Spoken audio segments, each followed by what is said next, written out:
तो जो नारा आप लोगों ने लगाया था वो पहचान है कि बदल चुकी है? नारा मैं लगाता हूँ भाजपा, लेकिन जो नारे कहती है ना वो नहीं लगाता हूँ।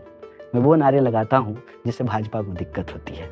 ये जो है कहते हैं कि हमने इंशाअल्लाह, मैं इंशाअल्लाह क्यों बोलूँगा। पहले से चुनाव हुआ कि हाँ जेएनयू जैसे संस्थान में जाना है? 2009 में हम दिल्ली आए। दिल्ली में भी जब आ गया तो डिफरेंट तरह के जॉब किए, एमआर की भी नौकरी की कुछ टाइम के लिए। शैला रशीद और उमर खालिद, आज ये दोनों कहाँ हैं, किन परिस्थितियों में हैं? और जहाँ आप पहुँचे वहाँ पे वो लोग नहीं पहुँच पाए, संघर्ष बराबर ही दिखा था। क्या एक बेनिफिट आपके हिंदू होने का, स्वर्ण कास्ट होने का भी हुआ आपको?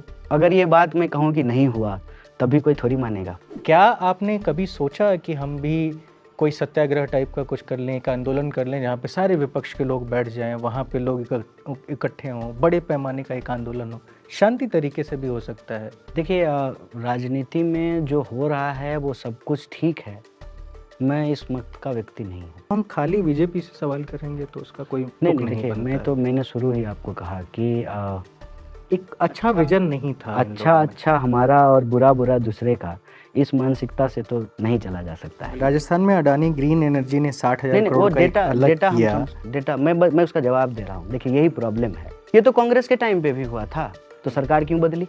मेरे पास एक और डेटा है भाई। मैं डेटा का जवाब दे रहा हूँ आपको। देखिए इस बात को समझिए, क्या धंधा देने में चंदा लिया गया है? जिस समय हमें जरूरत थी तब आपने कोई स्पेस नहीं दिया, अब आप कह रहे हैं कि हम आके करें। क्यों करें भाई? आपकी प्रायोरिटी पहले बनती है, आपको ऐसा माहौल भी तो देना पड़ेगा। मैं कहता हूँ कि सरकार ही एक बात नहीं होता है, समाज भी एक चीज होता है। कन्हैया कुमार लड़ सकते हैं दिल्ली के किसी लोकसभा सीट से 2024 का चुनाव, कांग्रेस लड़वा सकती है। कौन सी वो सीट है, आप ये पहले रिवील कर दीजिए। आप जानते हैं कि इस तरह की खबरें क्यों लगती हैं, उसके पीछे का क्या गणित है। बिहार छोड़ देंगे अगर ऐसा कोई मौका आए तो? नहीं नहीं, ये फैसला एक व्यक्ति का नहीं होता है राजा। इंडिया बनाम भारत या फिर इंडिया अर्थात भारत? इंडिया अर्थात भारत या भारत अर्थात इंडिया।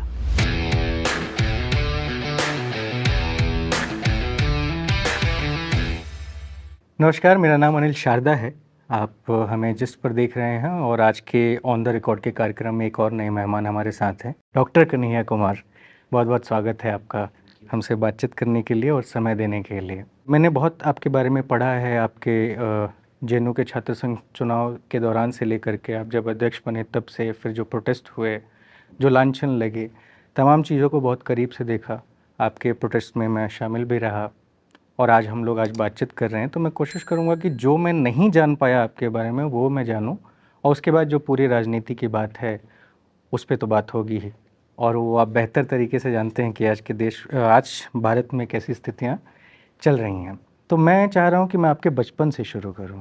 मैं जानना चाहता हूं कि कन्हैया कुमार जब बचपन में अपनी स्कूली शिक्षा को देख रहे थे, अपने परिवार को देख रहे थे, और जब बड़े हो रहे थे, तो तब का माहौल कैसा था, कैसी परवरिश हो रही थी, शिक्षा की क्या व्यवस्थाएं थीं? सबसे पहले तो आपका बहुत बहुत धन्यवाद, और आपके सभी दर्शकों का हार्दिक स्वागत, और उनका भी शुक्रिया कि आपके माध्यम से वो हमको देख पा रहे हैं, हमको सुन पा रहे हैं। मुझे लगता है कि शायद ही किसी को किसी के बचपन में बहुत इंटरेस्ट होता है, लेकिन आपने ये सवाल पूछा है तो मुझे जवाब देना है, क्योंकि हम सरकार में नहीं हैं, सरकार सवालों का जवाब नहीं देती है। हम विपक्ष में हैं, तो सवाल आप पूछ सकते हैं और हम जवाब देंगे। मैं बस इतना कहना चाहता हूँ कि कोई एक्स्ट्रा ऑर्डिनरी बचपन नहीं था। जैसे सामान्य किसी भी इंसान का बचपन होता है, वैसा ही बचपन था। और मैं बिहार से आता हूँ। बिहार में एक ज़िला है बेगूसराय, वहीं पे हमारा जन्म हुआ।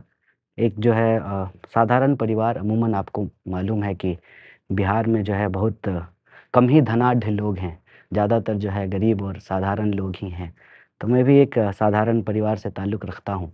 मेरे गाँव का ये माहौल था कि लड़का-लड़की सभी कबड्डी खेलते थे, वॉलीबॉल खेलते थे, फुटबॉल खेलते थे।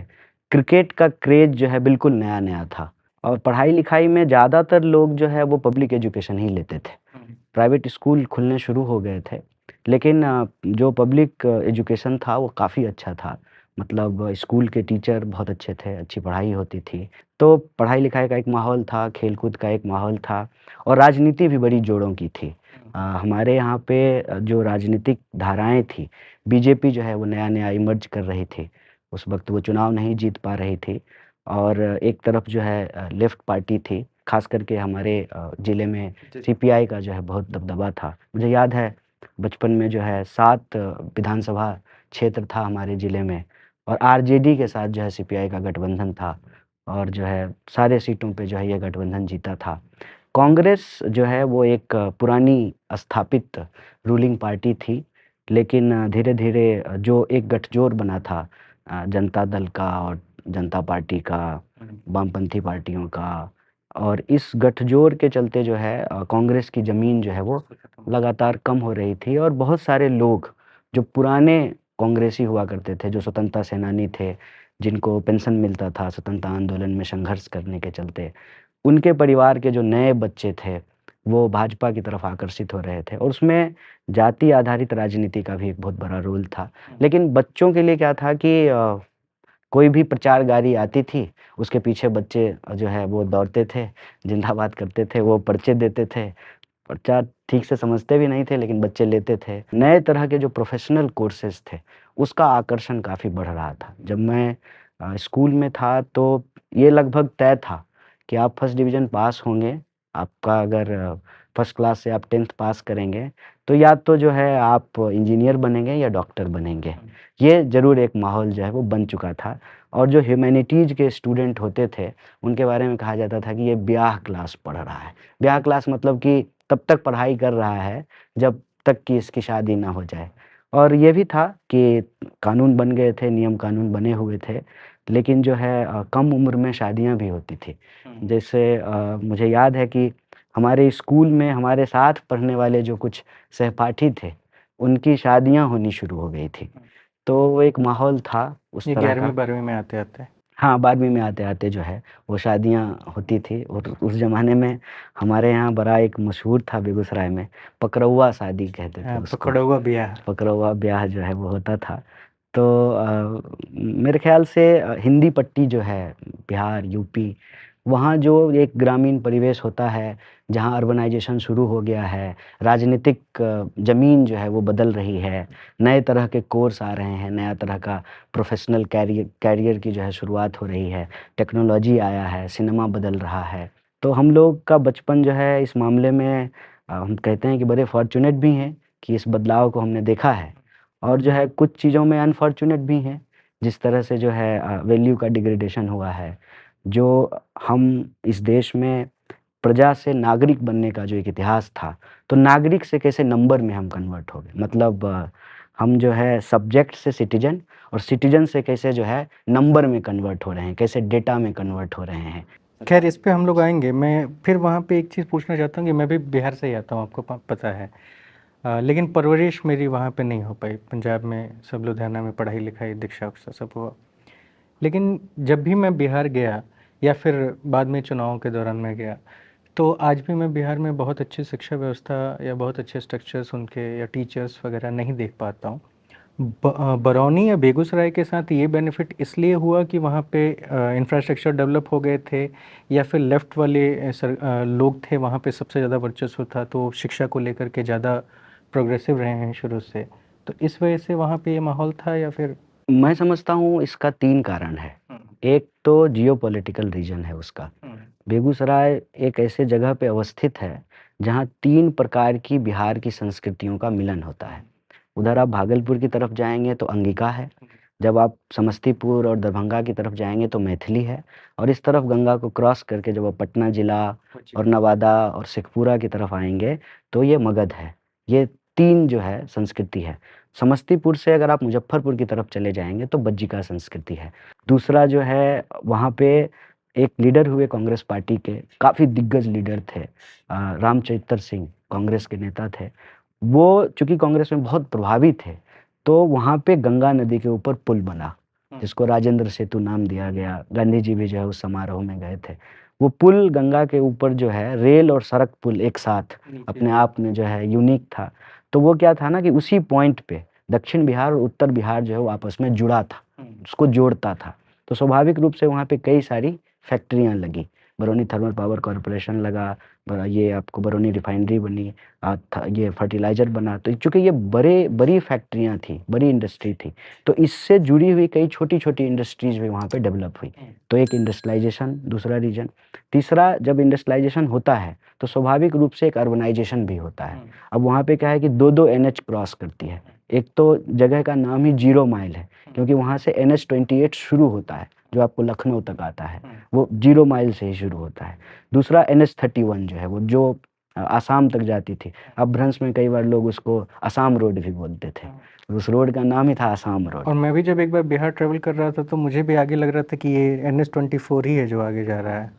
तो वो एनएच भी है वहाँ पे, तो अर्बनाइज़ेशन हुआ इंडस्ट्रियलाइज़ेशन के चलते। तो एक हो गया आपको जियोपॉलिटिकल जो उसका सिचुएशन है, दूसरा अर्बनाइज़ेशन और इंडस्ट्रियलाइज़ेशन, और तीसरा कि कोई भी राजनीतिक धारा हो, चाहे वो लेफ्ट हो, कांग्रेस हो, बीजेपी हो, तो उसका जो है एक सेंटर आप मान लीजिए, राजनीतिक रूप से काफ़ी सजग और सक्रिय जगह, कि हर तरह की राजनीति में वहाँ के लोगों की एक दखल होती थी। ठीक है, मैं आगे आता हूँ कि जब आप पटना पहुँचे अपनी हायर एजुकेशन के लिए, तो उस दौरान आपने बिहार की राजनीति को कितना बदलते हुए देखा और क्या कमियाँ महसूस आईं? देखिए, हम जब पटना पहुँचे थे, तो आरजेडी का प्रभाव कम हो रहा था। कौन से साल की बात है? ये 2002-3? 2004 की बात है। और जब हम लोग कहते हैं ना कि कॉलेज में जब आप रचने बसने लगे, रमने लगे, तब तक वहाँ नीतीश जी जो है चुनाव जीत करके आ चुके थे। तो हमने वो पॉलिटिकल क्लैश जो है वो कैंपस के भीतर देखा है, जो हम बचपन में अपने गाँव में, अपने इलाकों में देखते आ रहे थे। जैसे अ, एक तरफ जो है वो राइट विंग पार्टी थी, एबीवीपी थी हर जगह, और दूसरी तरफ जो थी वो रीजनल पार्टियाँ जो हैं, उनके स्टूडेंट विंग थे और लेफ्ट पार्टियाँ थी। मोस्टली जो है, आपका झुकाव उस दौरान किस पार्टी की ओर था? तो मैं लेफ्ट के उस धड़े से रहा हूँ जिसके भीतर वो मतलब पार्टी फॉर्मेशन जो अलायंस बनता है, उसमें कई बार जो है वो एंटी कांग्रेस अलायंस का भी पार्ट रहे हैं। लेकिन कई बार जो है वो कांग्रेस के साथ डायरेक्ट अलायंस में रहे हैं, या जो संयुक्त मोर्चा की सरकार बनी थी, उस वक़्त तो हम जो है 10th भी नहीं पास किए थे, ये 96 की बात है। तो वो सरकार ही जो है वो कांग्रेस के समर्थन से चल रही थी, और उसमें 2 लीडर जो थे, उसमें से एक बिहार के ही थे, चतुरानंद मिश्रा, वो कृषि मंत्री बने थे, और गृह मंत्री थे इंद्रजीत गुप्ता। तो कुल मिलाकर के बात यह है कि कैंपस के भीतर अगर आप आइडियोलॉजी की बात करेंगे, तो राइट और लेफ्ट और सेंटर, ये 2 मेजर डिवीज़न हो सकता है। लेकिन लेफ्ट और सेंटर में भी एक डिवीज़न आपको देखने को मिलेगा। एक में आपको कांग्रेस को शामिल कर लीजिए, आप जो है समाजवादी जो छात्र दल हैं उनको शामिल कर लीजिए, और बाकी जो वामपंथी पार्टियाँ हैं, और दूसरी तरफ एबीवीपी, ये फॉर्मेशन देखने को मिलता है। ठीक है, और जब आप वहाँ से निकले, जेएनयू के लिए प्लान किया, तो पहले से चुनाव हुआ कि हाँ जेएनयू जैसे संस्थान में जाना है? नहीं, ये सब ना पूरी एक यात्रा है। कभी भी किसी भी मोड़ पे हम ये नहीं कह सकते हैं कि मेरे दिमाग में कोई प्लान था। ज़िंदगी की राह में एक यात्री की तरह, एक यात्रा की तरह चलते जा रहे थे, और सब ऑर्गेनिक वो होता जा रहा था। और जब आप आ रहे थे जेएनयू, हो गया कि हाँ जाना है? नहीं, वो ऐसे हुआ कि हम जब 10th पास किए ना अपने यहाँ, तो हमारे स्कूल से काफ़ी अच्छा रिज़ल्ट था। मेरा भी फर्स्ट डिवीज़न था, फर्स्ट क्लास से जो हमने 10th पास किया। तो हमारे यहाँ अमूमन ये होता था कि जब लोग 10th पास करते थे, तो हमारे ज़िले का एक प्रतिष्ठित कॉलेज है, GD college, sir Ganesh Dutt के नाम पे है। तो वो जो है उसमें लोग एडमिशन लेते थे। मेरे पिताजी बीमार थे, हॉस्पिटल में थे, उन्होंने कहा कि जीडी कॉलेज में एडमिशन ले लो। हमने कहा कि हम ना बाहर जाना चाहते हैं पढ़ने के लिए, बेगूसराय में नहीं पढ़ना चाहते हैं। तो बोले कहाँ जाओगे? तो हम बोले पटना जाएँगे। तो हम पटना जो है पढ़ने के लिए आ गए थे, और पटना जब आए तो ऑब्वियसली चूँकि फर्स्ट डिवीज़न से पास किए थे, तो मैथ लेकर के इंजीनियरिंग करना था। +2 करते-करते हमने ये समझ लिया कि आज के डेट में जो है इंजीनियर बनाया नहीं जाता है। इंजीनियरिंग की शिक्षा जो है वो बेची जा रही है। ये एक बहुत बड़ा जो है ना गेम है। फिर जब +2 खत्म हुआ, ठीक है, 2004 में, फिर जब गए ग्रेजुएशन में एडमिशन लेने के लिए, तो हमने तय कर लिया कि हम ह्यूमैनिटीज़ पढ़ेंगे। तो ये सब ना ऑर्गेनिक तरीके से साइमल्टेनियसली साथ-साथ होता है। तो दिल्ली जब आए थे तो पूरी तरह से यूपीएससी की तैयारी करने के लिए आए थे। आए, तैयारी भी अच्छी हुई, पटना में भी जो है कोचिंग करके आए थे। बचा हुआ जीएस का, जनरल स्टडीज़ का, प्रिपरेशन करने के लिए आए थे दिल्ली, और दिल्ली में मुखर्जी नगर के पास एक नाला है, उस नाले के उस तरफ जो है नेहरू विहार है। तो जिसके पास ज़्यादा थोड़ा पैसा होता है वो मुखर्जी नगर रहते हैं, जो थोड़ा ज़्यादा गरीब होते हैं वो नेहरू विहार में रहते थे। तो मैं नेहरू विहार में जो है फिर से जो है एक रूम शेयरिंग लेकर के, और जब मैं पटना आ गया था पढ़ने के लिए, तब से ही मेरे परिवार की आर्थिक स्थिति पहले से ही बहुत अच्छी नहीं थी। तब और भी अच्छी नहीं थी कि वो हमारा एजुकेशन अफ़ोर्ड कर पाते। दिल्ली जैसे शहर में खासकर। दिल्ली जैसे शहर में भी, इवन पटना जैसे शहर में भी। तो मैं वहाँ भी पढ़ाता था, कोचिंग में जाके पढ़ाता था। दिल्ली में भी जब आ गया तो डिफरेंट तरह के जॉब किए, एमआर की भी नौकरी की कुछ टाइम के लिए। अच्छा। तो लेकिन ये समझ में आ रहा था कि नौकरी और पढ़ाई ये बहुत मुश्किल है, क्योंकि हमारे देश में जो है कोई लेबर कानून इम्प्लीमेंट तो होता है नहीं, कोई मिनिमम वेज तो मिलता नहीं है, काम के घंटे जो है वो तय नहीं है। तो ये ना मुझे मुश्किल हो रही थी। फिर मैं अपने भाई साहब से बात की, वो भी जो है असम में जो है नौकरी करते थे, वो सिक्योरिटी गार्ड की नौकरी करते थे। तो उन्होंने कहा कि मेरी अभी जो है थोड़ी स्थिति ठीक है, तो हम तुमको मंथली कुछ-कुछ भेज देंगे, कुछ-कुछ जो है तुम अर्न कर लेना, लेकिन पूरी तरह से तैयारी करके अभी जॉब मत करो, एग्ज़ाम ही दो। उसी प्रोसेस में थे तो जो है सरकार जो है यूपीए की सरकार थी। सरकार जो है एक नियम लेके आई सीसैट। तो स्वाभाविक रूप से ह्यूमैनिटीज़ के स्टूडेंट के लिए, हिंदी मीडियम के स्टूडेंट के लिए यूपीएससी करना थोड़ी टेढ़ी खीर बन गई थी। अब ऐन मौके पे जो है सरकार नियम बदल रही है। तो हमने तय किया कि हमने काफ़ी कुछ लिटरेचर पढ़ लिया है, सोशियोलॉजी पढ़ लिया है, हिस्ट्री पढ़ ली है। तो काफ़ी कुछ जो है हमारा एक एकेडमिक बेस जो है वो बन गया है। फिर हमने तय किया कि एक जगह एक सेमिनार में हम एक पेपर प्रेज़ेंट करने के लिए गए थे, पॉपुलेशन ग्रोथ को लेकर के। और एक जो है अनपॉपुलर जो है पोज़ीशन हम ले रहे थे। अमूमन मार्क्सिस्ट अंडरस्टैंडिंग में ये माना जाता है कि पॉपुलेशन ग्रोथ कोई प्रॉब्लम नहीं है। मैं अनपॉपुलर जो है एक निष्कर्ष निकाल रहा था उस पेपर के थ्रू कि नहीं, मतलब पॉपुलेशन ग्रोथ जो है एक चैलेंज है, और इसको जो है मतलब रिकंस्ट्रक्ट करने की ज़रूरत है। तो उसमें बहुत सारे मार्क्सिस्ट लोग थे, उसको काउंटर कर रहे थे। जेएनयू के भी कुछ टीचर थे। तो बाद में पोस्ट मीटिंग जो है हमारी उनसे बात हुई, तो बोले क्या करते हो? हमने कहा कि यूपीएससी की तैयारी करते हैं। तो उन्होंने कहा कि तुम्हारा एकेडमिक्स में इंटरेस्ट है, जेएनयू क्यों नहीं आते हो? तब तक जेएनयू के बारे में मुझे कुछ नहीं पता था। आइडिया। ऐसा लोगों को लगता है कि पटना से प्लान करके चले थे कि दिल्ली जाएँगे और दिल्ली में जो है जेएनयू जाएँगे, ऐसा कुछ भी नहीं है, कुछ भी नहीं है। ये सब जीवन के महज़ संयोग हैं। ये जीवन की यात्रा है, उसके अलग-अलग पड़ाव हैं। तो मैं एंट्रेंस एग्ज़ाम दिया और एंट्रेंस में जो है मेरा रैंक 1 आया, फिर जो है मेरा एडमिशन हो गया, टॉप हो गए और फिर वहाँ जो है पढ़ने लगे। तो जेएनयू भी जब आए, तो हमने कहा कि यहाँ जो चीज़ें होती हैं वो मेरे लिए अलग से एफ़र्ट करने की ज़रूरत नहीं है। वो नेचुरल, स्वाभाविक और ऑर्गेनिक है, हमारी लाइफ़ का हिस्सा है। लाइक कि पब्लिक मीटिंग हो रही है तो जा कर के सुनने लगना। बड़े-बड़े जो है लोग आते थे जेएनयू में। ये तो जेएनयू का स्टूडेंट होने का एक प्रिविलेज है कि हर विचारधारा से, चाहे कांग्रेस हो, बीजेपी हो, लेफ्ट हो, उसके टॉप लीडर वहाँ आते हैं, अपनी बात रखते हैं।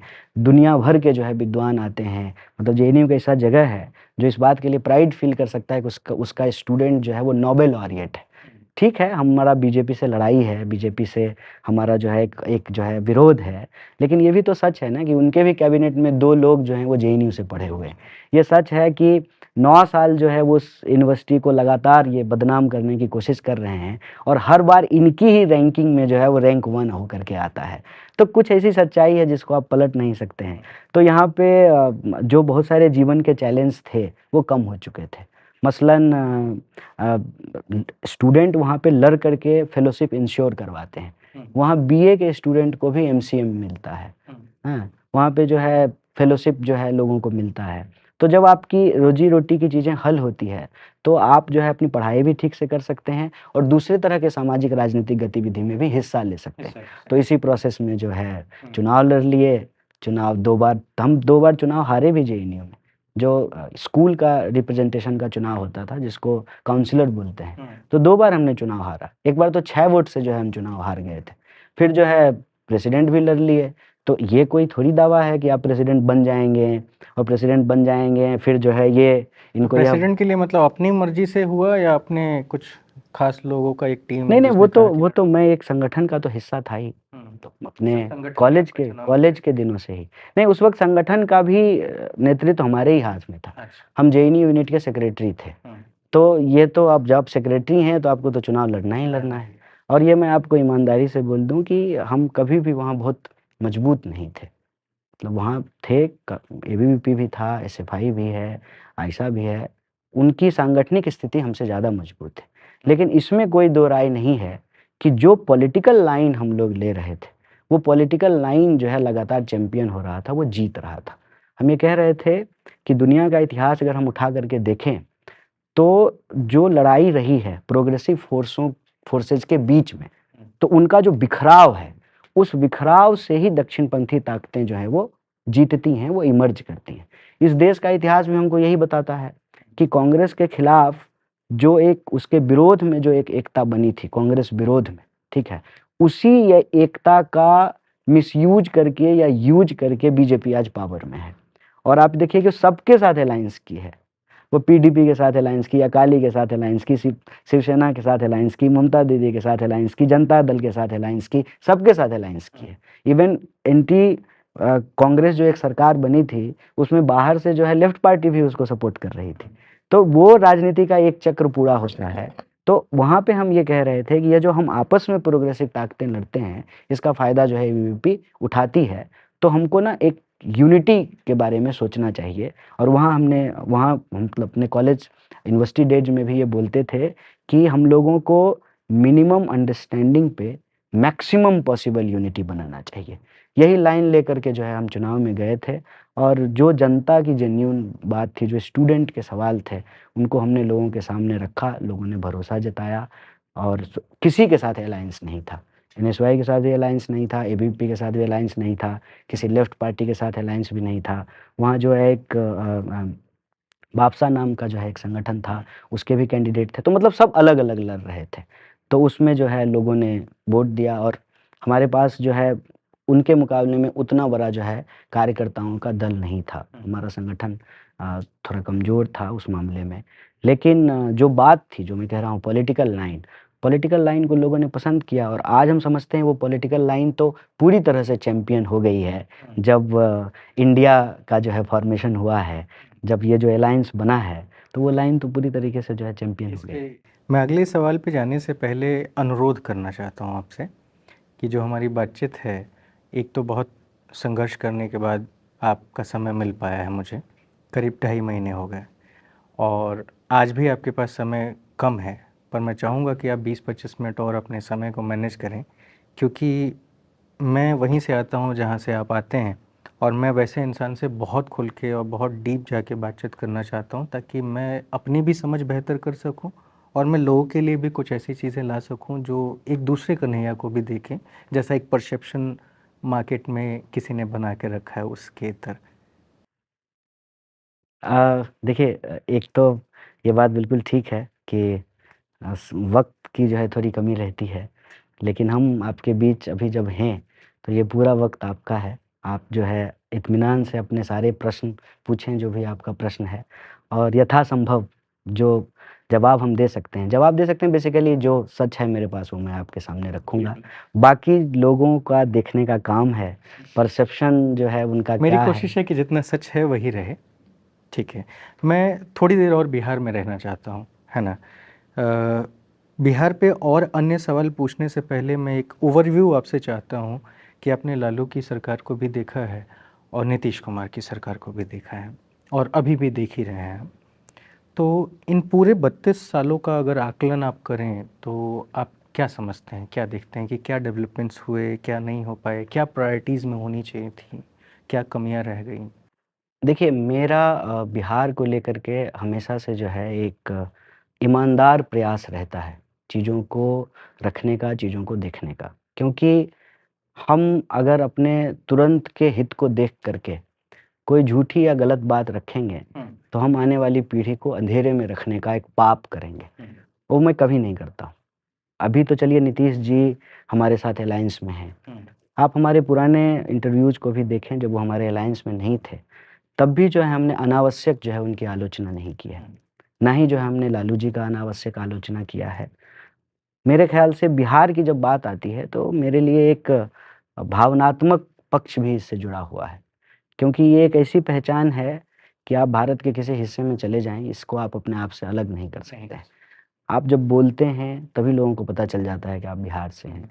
आप जब खाने का चॉइस करते हैं तब लोगों को पता चल जाता है कि आप बिहार से हैं। अभी मैं पंजाब में था और पंजाब यूनिवर्सिटी में एनएसयूआई जीती है, हम लोग प्रेसिडेंट पोस्ट जीते हैं।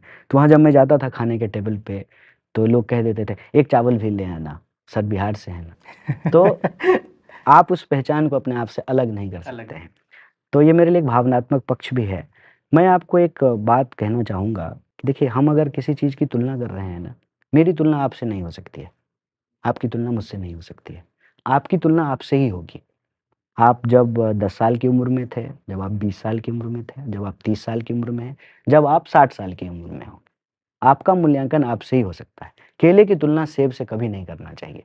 उससे क्या होगा ना कि हम पहले से ही बायस्ड हैं, तो हमारा रिज़ल्ट भी बायस्ड होगा। लालू जी की तुलना लालू जी से ही करनी चाहिए और नीतीश जी की तुलना भी नीतीश जी से ही करनी चाहिए। और बिहार जो है पिछले कुछ दशकों में कहाँ से कहाँ आया है, फिर उसका जो है आप एक असेसमेंट बना सकते हैं। आप लालू जी को भी देखेंगे तो कम से कम 3 हिस्से में उनके राजनीतिक जीवन को तो आप बाँट ही सकते हैं। एक, जब वो स्टूडेंट लीडर थे, स्टूडेंट लीडर के तौर पे जो वो चुनाव जीते पटना यूनिवर्सिटी के, फिर वहाँ पे जो है छात्रों के द्वारा एक आंदोलन हुआ, जेपी मूवमेंट। ऐतिहासिक जेपी मूवमेंट हुआ। उससे जो है मुख्य धारा के लीडर के रूप में वो इमर्ज किए। फिर जो है वो मुख्यमंत्री बने। उनका मुख्यमंत्री बनना अपने आप में जो है एक ऐतिहासिक घटना थी, क्योंकि राजनीति में जो चल रहा था, वो उसको कहीं न कहीं ब्रेक कर रहा था। वो एक ब्रेक थ्रू था पॉलिटिक्स का।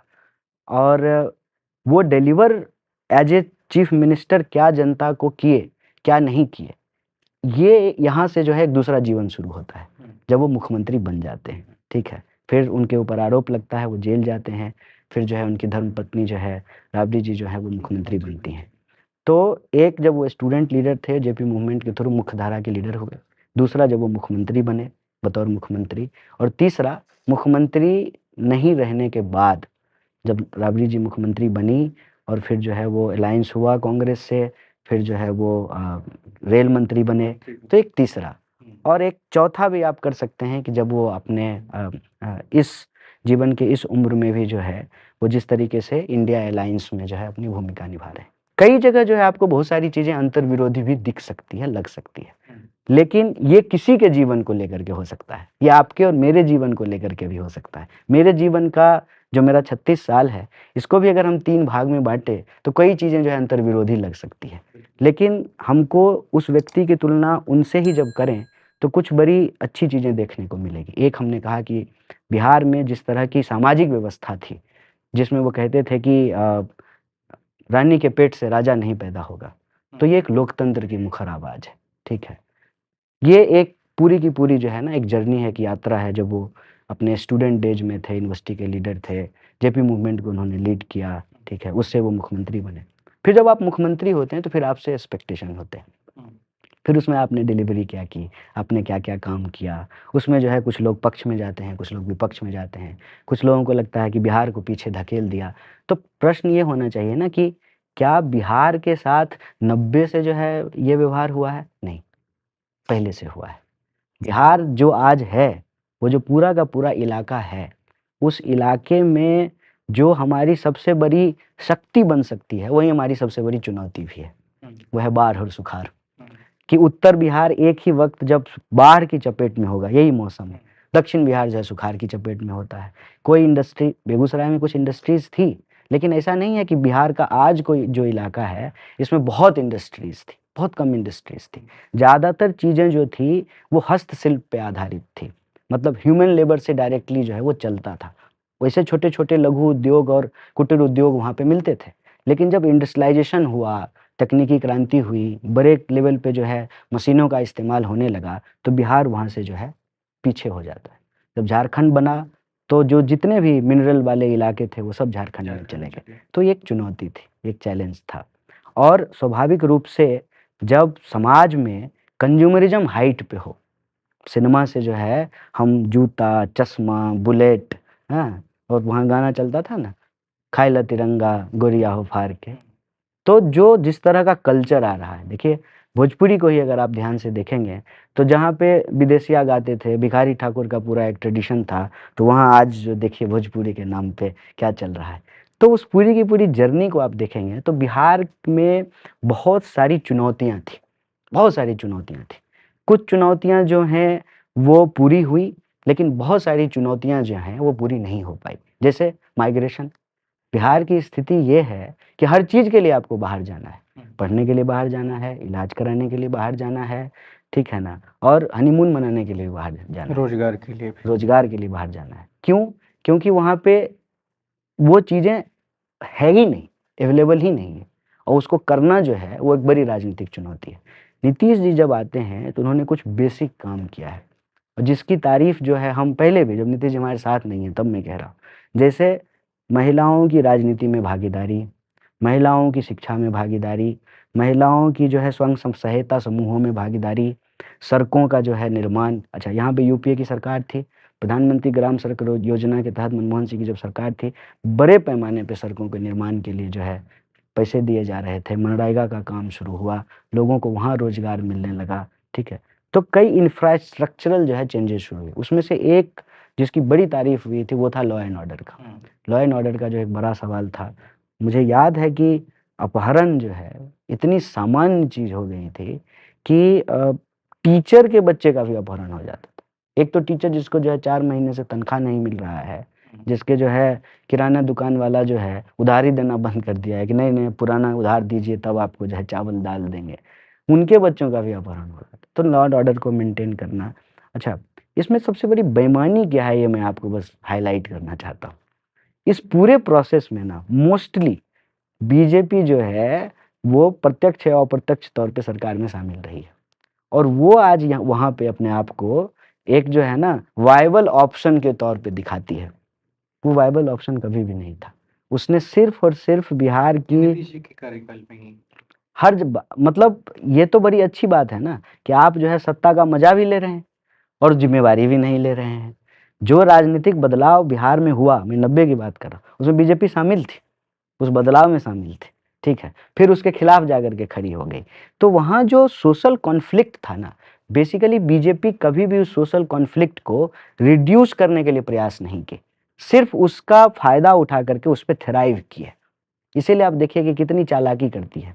एक तरफ अपने जो है एक समर्थक वर्ग को कहेगी कि नहीं जात पात नहीं होना चाहिए, ये बीजेपी के शब्द हैं, आरक्षण नहीं होना चाहिए, जो है जाति जनगणना क्यों होगा, ठीक है। और दूसरी तरफ जो ये गिनवाएगी कि देख लीजिए मंत्रियां जो जो मंत्री हैं यहाँ पे दिल्ली में, उसमें 71% जो हैं वो बहुजन हैं, दलित हैं, ओबीसी हैं, प्रधानमंत्री ओबीसी हैं। तो ये जो दोहरी रणनीति रही है बीजेपी की, उसके चलते बिहार का जो पॉलिटिकल डिस्कोर्स है ना, वो व्यक्तियों पे सिमट करके रह जाता है, ठीक है। लालू जी का काल, नीतीश जी का काल, सवाल इसका नहीं है। सवाल इसका है कि जो बिहार, माने आप चाहे बुद्ध की बात करें, चाहे जो है आप जैन धर्म की बात करें, चाहे जो आप कोई सामाजिक आंदोलन की बात करें, चाहे आप जो है स्वतंत्रता आंदोलन की बात, जिसका इतना बड़ा स्वर्णिम इतिहास रहा है, वो पीछे कैसे चला गया है? उसके पीछे जाने की वजह क्या है? इसका अगर हम ऑनेस्ट मूल्यांकन करें, एक तो हमारे पास अभी जो रिसोर्स है उसका क्रंच है, लंबे समय से रहा है। दूसरा, विस्थापन बहुत लंबे दौर पे रहा है। जब बिहार बंगाल का हिस्सा हुआ करता था, आप हिंदी फिल्म का वो गाना याद किए कि जिसमें कहते थे मेरे पिया गए रंगून वहाँ से किया है टेलीफोन, तो उस वक्त जो है कलकत्ता की तरफ माइग्रेशन होता था। फिर आप जब नया दौर 90 के बाद का दौर देखेंगे तो जितना आप यहाँ दिल्ली में भी बिहार के लोगों की कॉलोनी देखते हैं, सब 90 के बाद के बने हुए, सारे यमुना के आसपास इर्द गिर्द दोनों सब 90 के बाद के बने। अब तो स्थिति है कि साउथ तक ऊपर जो है, जो बड़ी दुर्भाग्यपूर्ण स्थिति है, जो जेएंडके में किलिंग होती है, कई बार जो है बिहार के मजदूर होते हैं। जो अभी इतना बड़ा रेल हादसा हुआ था उड़ीसा का, उसमें भी जो है ज़्यादातर बिहार के मजदूर थे। तो विस्थापन जो है इतनी बड़ी समस्या है क्योंकि वहाँ पे अपॉर्चुनिटी नहीं है। अपॉर्चुनिटी क्यों नहीं है? कि वहाँ पे जो चीज़ें तो हैं, कहानी ये है कि हाँ नहीं है, लेकिन उसको होने के लिए क्या किया? कन्वर्ट करने की बात है। मैं वही कह रहा हूँ कि विकास के अंधे दौर में जाने की बजाय वहाँ जो अवेलेबल चीज़ें हैं उसको हम संसाधन में कन्वर्ट कैसे करें? नहीं कर पाए। जब हम फोर्स को स्ट्रक्चर में ले आते हैं तो वो जो है रिसोर्स बन जाता है। अब जैसे पानी है, पानी को अगर हम स्ट्रक्चर में ले आएंगे तो वो रिसोर्स बन जाएगा। जैसे लोग हैं, वन ऑफ द डेंस जो है पॉपुलेटेड स्टेट है बिहार, तो ह्यूमन रिसोर्स को अगर हम स्ट्रक्चर में ले आए तो वो रिसोर्स बन जाएगा। जो जो कॉल सेंटर गुड़गांव में चल रहा है वो भागलपुर में भी चल सकता है, वो मुजफ्फरपुर में भी चल सकता है, वो बेगूसराय में भी पटना में भी चल सकता है। इतने सारे इंजीनियरिंग करने के लिए जो बच्चे कोटा जा रहे हैं और आए दिन आत्महत्या की खबर आती है, वो वहाँ पढ़ सकते हैं। पूर्णिया में पढ़ सकते हैं, दरभंगा में पढ़ सकते हैं, वो जो है समस्तीपुर में पढ़ सकते हैं, वो जो है गया में पढ़ सकते हैं। वहीं पे इंजीनियरिंग पढ़ें और वहीं पे जो है कॉल सेंटर की नौकरी हो। बेसिक इंफ्रास्ट्रक्चर जो है हमको प्रोवाइड कराना पड़ेगा। और इस मामले में आपको मैं बता दूं कि रिसोर्स की कमी रही और कई बार वादा किया गया। मैं भी चूँकि सरकार बीजेपी की है तो स्वाभाविक रूप से मैं ये सवाल उनके सामने रखूँगा। बिहार को विशेष राज्य देने की बात बीजेपी ने की और जो है इतने साल हो गए, वो नीतीश जी के साथ रहे तब भी नहीं दिया, अब तो खैर क्या ही देंगे। तो जो राज्य पीछे रह गया है, वहाँ पे जो चीज़ें हैं, उसको अगर हम संसाधन में कन्वर्ट कर दें, तो वो अव्वल राज्यों की सूची में शामिल हो सकता है। वहाँ पे ह्यूमन रिसोर्स है, वहाँ पे वाटर हाँ, रिसोर्स लेकिन है। ये चीज़ आप इस चीज़ से भी गिनेंगे ना कि बीजेपी अब 10 साल होने को जा रही है, 10 साल से यहाँ पे है। 10 साल कांग्रेस भी रही और गठबंधन में रही, लालू जी भी उसके हिस्से थे। तो उस तरीके से डेवलपमेंट ना लालू जी के दौर में हो पाया, क्योंकि ऐसा कोई विजन नहीं था कि यहाँ पे रोजगार उत्पन्न कराया जा सकता है, कोई आईटी फर्म बनवाई जा सकती है, कुछ नए इंडस्ट्रीज लगाए जा सकते हैं, या बाढ़ के नियंत्रण पे क्या काम हो सकता है। हमारे यहाँ तो जितने भी वो थे पोखर वगैरह पहले हमारे यहाँ खूब होता था, उसको भी भर भरा के सब खत्म करा दिया गया। पानी के संचयन की कोई व्यवस्था नहीं हो पाई। आप जब कहते हैं कि एक तरफ कोसी वाला क्षेत्र डूबता है या फिर गोपालगंज छपरा में भी गंडक की ओर से होता है, उस दौरान रोहतास आरा ये सब इलाका जो है वो सूख रहा होता है। तो ये इन सारी चीज़ों के लिए कोई व्यवस्था नहीं की गई। तब हम खाली बीजेपी से सवाल करेंगे तो उसका कोई नहीं तुक नहीं, नहीं देखिए बनता है। मैंने शुरू ही आपको कहा कि एक अच्छा विजन नहीं था इन लोगों अच्छा में। अच्छा हमारा और बुरा बुरा दूसरे का, इस मानसिकता से तो नहीं चला जा सकता है। इससे तो मैं बिल्कुल आपकी बात से सहमत हूँ कि जो अच्छा हो रहा है वो हमारा है, हमारा क्रेडिट है, और जो बुरा हो रहा है वो जो है विपक्ष की साजिश है। इससे तो नहीं चला जा सकता है। ये बात से मैं पूरी तरह से आपसे सहमत हूँ कि जो क्रांतियाँ हुई आज़ादी के बाद भारत में, चाहे वो हरित क्रांति हो, श्वेत क्रांति हो, मत्स्य क्रांति हो, किसी भी क्रांति का प्रभाव बिहार में नहीं देखने को मिला। कुछ जो है एफर्ट हुए, लेकिन वो कोई लॉजिकल कल्मिनेशन तक नहीं पहुंचा। जैसे कॉरपोरेट का जब मूवमेंट शुरू हुआ था, तो मैं आपको याद दिलाता हूँ, हमारे यहाँ सेंटर है सुधा का, ठीक है, लेकिन सुधा जो है वो अमूल की तरह नहीं बन पाया, नहीं बन पाई, वो बिहार तक वो प्रयास हुआ और वो प्रयास जो है एक जगह पे जाकर के रुक गया। दूसरा, अगर हम बात करें शिक्षा की, तो मतलब 1907 की बनी हुई यूनिवर्सिटी थी, एक भी सेंट्रल यूनिवर्सिटी नहीं बना बिहार में, ठीक है। नालंदा का भी जो है इतना ड्रीम प्रोजेक्ट शुरू हुआ, वो किसी जो है लॉजिकल कल्मिनेशन। मोतिहारी में एक बना अभी हाल ही में। अब तो बन गए हैं, अब तो दो दो सेंट्रल यूनिवर्सिटी बिहार में बन गए, ठीक है। अब तो एम्स भी जो है कई सारे बन गए, आईआईटी भी बन गया, अब तो काफ़ी कुछ हुआ है। लेकिन क्या होता है ना कि टाइम पे चीज़ों को करना, उसका टाइमिंग बहुत इंपॉर्टेंट होता है। और उस वक्त जो बिहार का सोशल कॉन्फ्लिक्ट था, वही मैं आपको कह रहा हूँ। अब आप देखिए ना कि जब श्रीमती गांधी थी और वो हाथी पे चढ़ करके गई थी बेलछी, तो कितना दुर्भाग्यपूर्ण बात है कि वहाँ नरसंहार हुआ था। आपने जो है मन्नू भंडारी का वो उपन्यास पढ़ा हो, महाभोज। तो नरसंहार उस जमाने में जो है हमारे प्रदेश में हो रहा था, और जातीय नरसंहार। और अगर आप इसको बहुजन के फ्रेमवर्क से देखेंगे तो विद इन बहुजन, ये भी एक बहुत इंपॉर्टेंट बात है जिसको समझना चाहिए। तो जो जातीय सोपानीकृत व्यवस्था थी बिहार की, वो बिहार को आगे ले जाने में एक सबसे बड़ी बाधा के रूप में काम किया है, और उससे कोई अछूता तो है नहीं। इसीलिए मैंने कहा कि आपको हम कि बीजेपी, कांग्रेस, आरजेडी, जेडीयू इस फ्रेमवर्क में नहीं, बिहार एज ए सोसाइटी उस फ्रेमवर्क में अगर हम देखें तो इसने कितना बड़ा निगेटिव रोल प्ले किया है। आप ये देखिए, बिहार 90 की स्थिति में क्या होता है, एक तरफ मंडल विरोध में जो है आंदोलन हो रहे हैं, सारी यूनिवर्सिटियां, सारा विद्यालय, छात्रावास तक जो हैं, जो यूनिवर्सिटी के छात्रावास, वो जातियों में बटे हुए, ठीक। बिल्कुल। तो इतना बड़ा जहाँ और जातीय अलग अलग जातियों के नाम से वो, मतलब जो भी मानने वाले महापुरुष लोग हैं उनके नाम से वो छात्रावास चलाई जा रहा है। और आप ये देखिए कि जो जातीय आधारित सम्मेलन होते थे, ठीक है ना, कास्ट, सब कास्ट के अंदर भी जो है एक सब कास्ट, ये वो दौर सब हमने देखा। उसके बाद है कि इंडस्ट्रीज है नहीं, जो अभी का बिहार है, पहले से ही बहुत कम थे, गिने चुने इंडस्ट्रीज थे। नई इंडस्ट्रीज जो है वो लगी नहीं, क्योंकि पूंजी फेवर कर रही है जो कोस्टल बेल्ट है वहां पे। हमारा लैंड लॉक स्टेट है, हमारे पास पोर्ट नहीं है, ठीक है, तो कैपिटल हमारे पास आ ही नहीं रहा है। इवन कलकत्ता जो एक जमाने में कैपिटल को बहुत अट्रैक्ट करती थी, वहां से भी कैपिटल फ्लाई हो गया, और जो है वो आपको जो जो पोर्ट वाले स्टेट है वहां चले गए।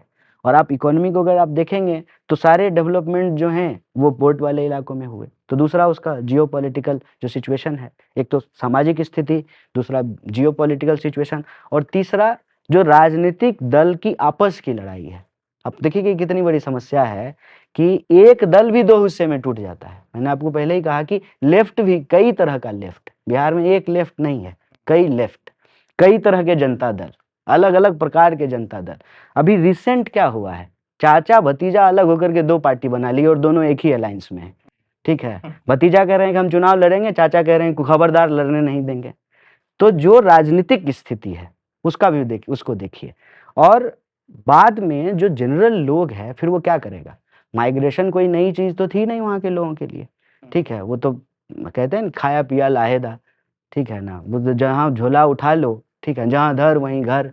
तो लोग जो है झोला लेकर के जो है, मतलब लालू जी जब कांग्रेस के साथ अलायंस में हुए और रेल मंत्री बने, तो बहुत बड़ा कंट्रीब्यूशन रहा कि हर तरफ के लिए जो है ना ट्रेन थी, कि आप हर तरफ जा सकते हैं, सब जगह जाने के लिए जो है अलग अलग प्रकार का जो है ट्रेन मिल रहा है।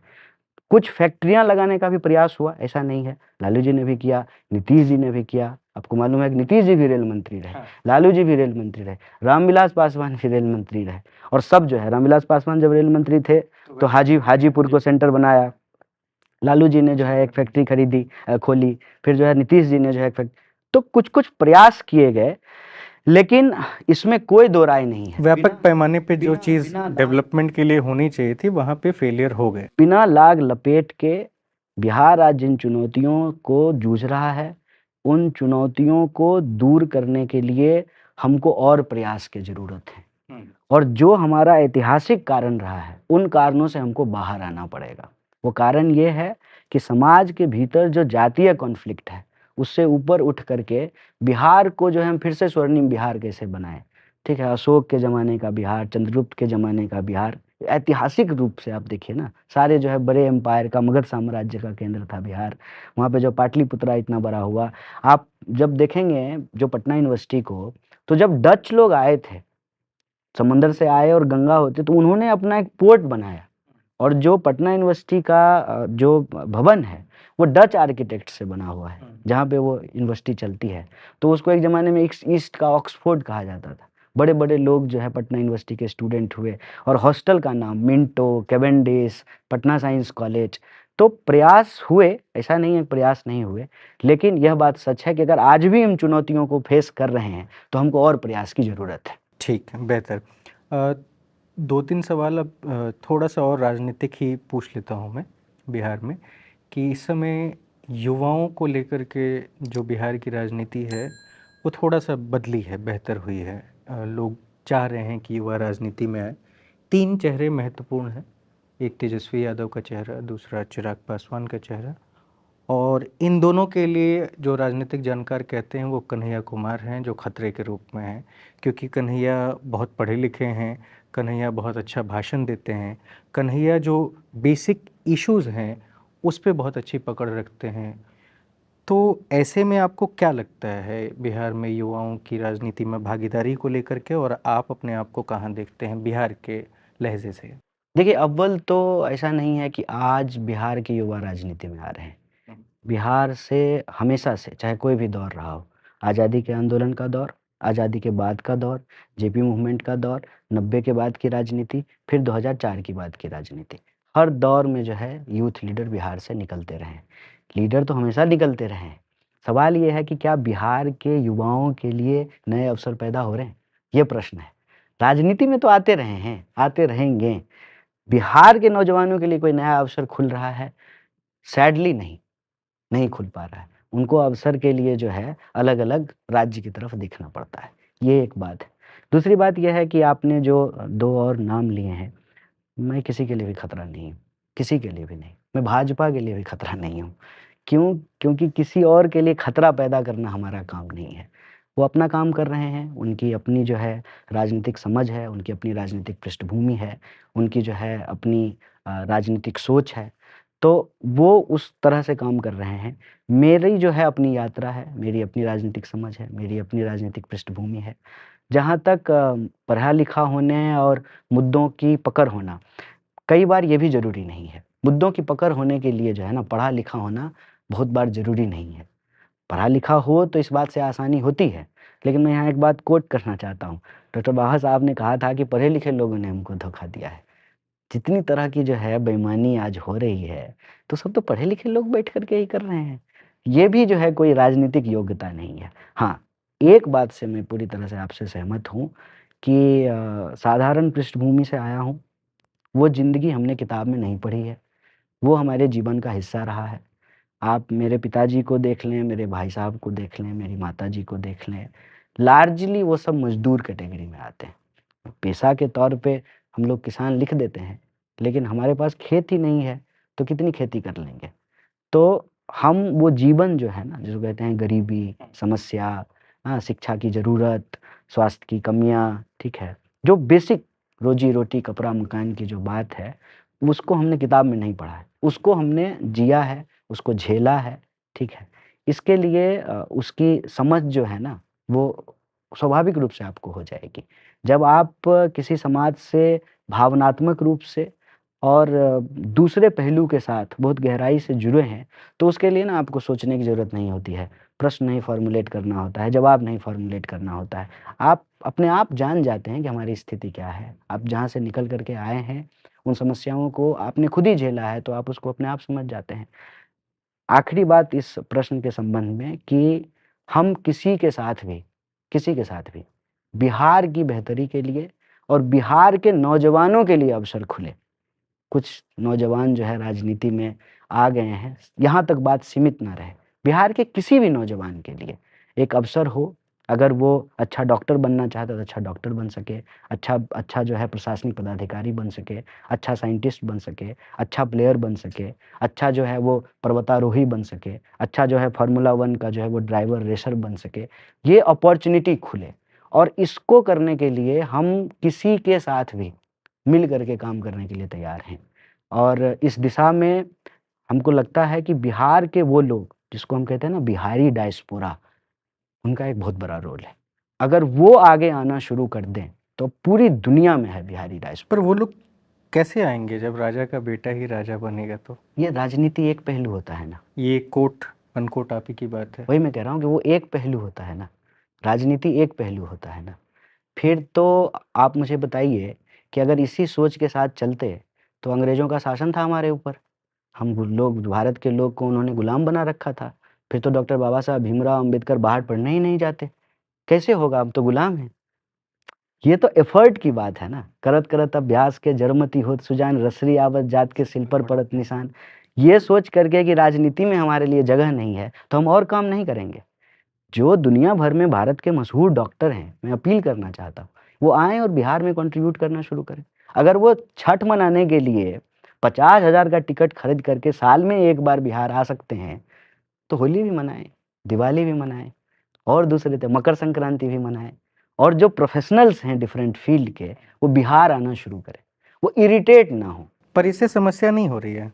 नहीं, समस्या तो है ही, उसको उसको स्वीकार कर रहे हैं। क्योंकि एक व्यक्ति जब जाने-अनजाने राजनीति में आ ही जाता है और वो समाज को बदलना चाहता है, जातियों को ख़त्म करना चाहता है, एक प्रोग्रेसिव समाज का निर्माण करना चाहता है, ऐसी विचारधारा के साथ जब वो आता है और जब वो कहता है कि ये ऐसे लोग नहीं होने चाहिए, राजा का बेटा राजा नहीं बनना चाहिए, तो अगर वो बन रहा है तो ज़ाहिर-सी चीज़ है कि कहीं न कहीं आपका हक तो जा रहा है। देखिए, मैं क्या कह रहा हूँ कि इस देश को, जीवन को, उसके अगर सारे पहलू को आप देखने का प्रयास करेंगे ना, कई जगह आपकी बात ठीक भी लगेगी।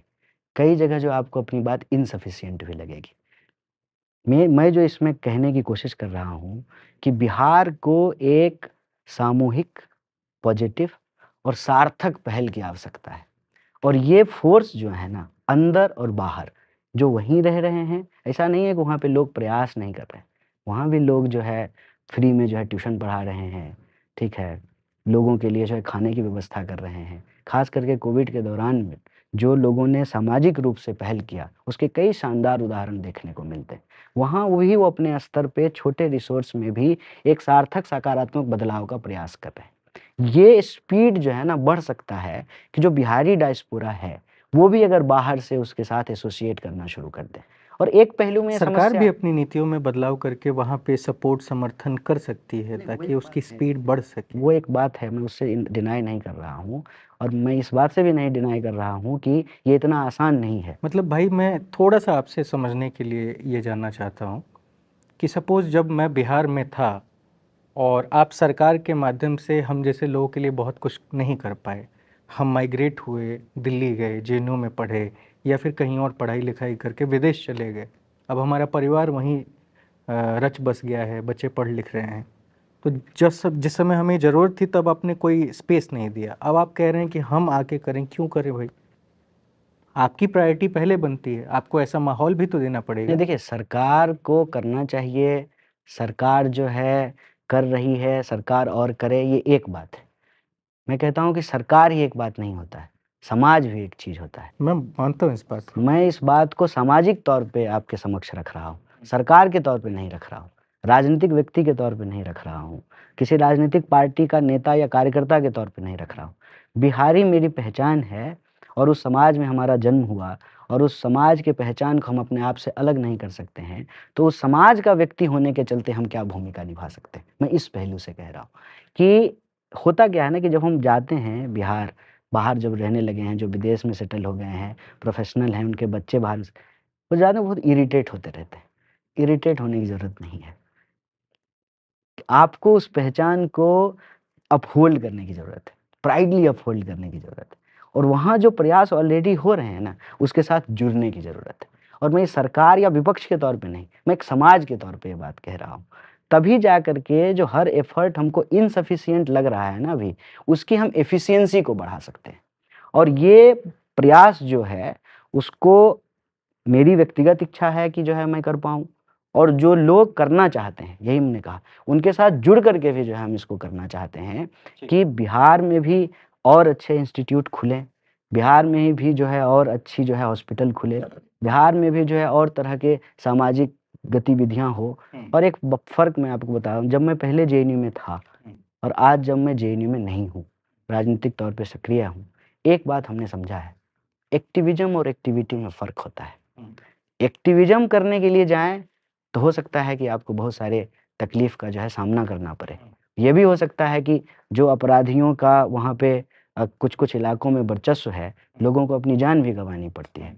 लेकिन अगर आप एक्टिविटी करना चाहेंगे ना, तो जो है एक्टिविटी कर सकते हैं और एक्टिविटी को करना चाहिए। तो अभी जो एक्टिविटी प्रशांत किशोर की चल रही है बिहार में, उसे आप कैसे देखते हैं? देखिए, सबसे अच्छी बात तो ये है कि वो दुनिया घूम के, देश घूम कर के, बिहार में जा कर के कुछ कर रहे हैं, तो उसमें अगर आप कुछ समर्थन नहीं कर पा रहे हैं, तो बिला वजह जो है उसमें कोई अवरोध भी नहीं करना चाहिए।